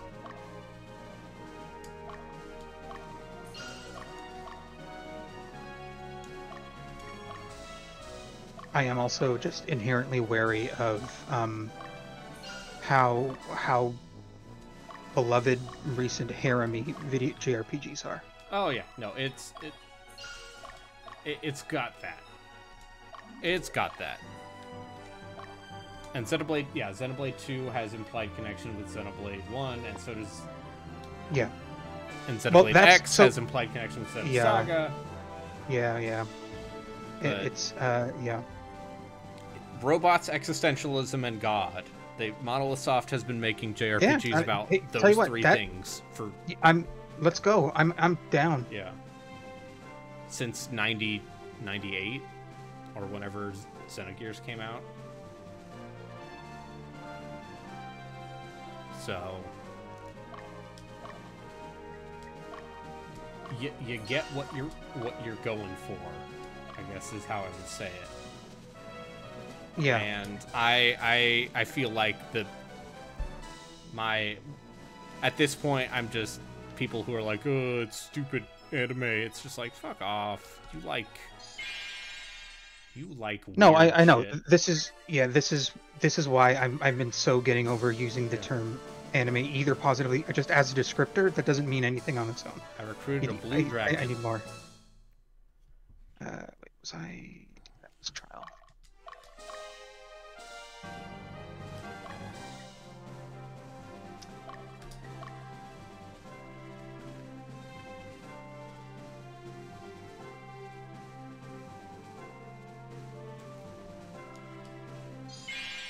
Oh, shit. I recruited also, another blue dragon. Glav brings this up, but I do like that the cast is just, here's a bunch of British actors. Let's go. Oh, yeah. This is something I was discussing with my chat, but it's hilarious to me that the legacy of Xenoblade is it's got a bunch of British people in it because Nintendo of Europe published that game. Yeah, exactly. Yes. Before That's Nintendo of America. What? Operation Rainfall. Yep. Because it came out in the UK before it came out in the West, so they hired a bunch of British actors, including that lady what was in Doctor Who. Jenna Coleman. Jenna Coleman. Okay. I believe she's what, River Song? Is she River Song or is she Clara?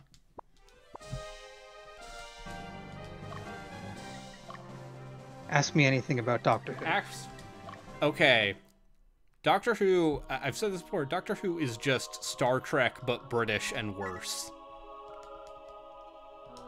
I mean, yeah, right? I mean, wait, so which came first? Star Trek was 60... Okay, yeah. Doctor Who was first. Yeah. I mean, Doctor Who, like, the early episodes of Doctor Who are also, like, it took them a while to figure out what that show was gonna be. That's all I've ever seen of the what, Ray Fiennes or whomever? I've seen, like... Eccleston? With that... Eccleston? Yeah, no, I'm talking about, like, 60s Doctor Who. No, no, I know, sorry. But what I was going to say was, all I've seen was the first of the new run, like a couple episodes. That's literally my only experience with any of it. And I was fine. I'm good. I don't need to bother. It's okay. You're fine. It's just like I'm thinking like I feel like that would have come again post Star Trek starting to burn out. Yeah. In the mid 2000s. Yeah. Well, yeah. The other thing to understand about Doctor Who is that no one is happy with Doctor Who. But no, for sure. It continues because it is a British cultural institution. Yeah. And actually must exist. Sorry, I have to correct myself. I'm familiar with it because of a couple episodes I saw from then and Inspector Spacetime from Community, which is... Yeah.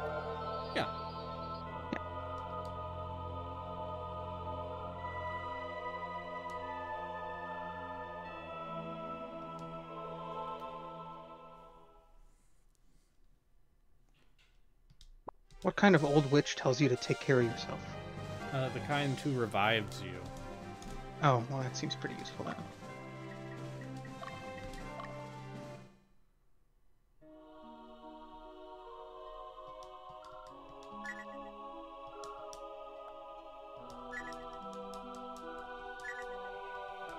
But yeah, Doctor Who's not very good. Like, there are some very good episodes of Doctor Who. In the same way, you know, there are very good Star Trek episodes where it's like, this is like you are exploring an interesting concept, you are doing a fun sci-fi... Yeah, it's like it's that line between anthology and serial, right? Yeah. Where you get these fun little bits. Yeah. But also, Doctor Who at its worst is garbage camp and convoluted nothing storytelling. Yeah. Because, you know, something something Stephen Moffat, something something, you know, the things everyone says whenever a Doctor Who comes up is just people talking about fucking Stephen Moffat. And also Sherlock. Which is also not a good show. Alright, I think I'm gonna stop playing Ogre Battle here. Okay. But I can stay and chat if you'd like. Sorry for invading your stream. No, it's fine. I'm just running stuff, and I mean, if I'm gonna be playing, like, I've got to play all this game on stream, even though this is basically what I'm doing now. It's nothing worth like talking about. No. So. Yeah. All right. Thanks everyone for watching. I'm gonna refill my water bottle because I ran out of water halfway through that Nintendo Direct. Bye. Bye.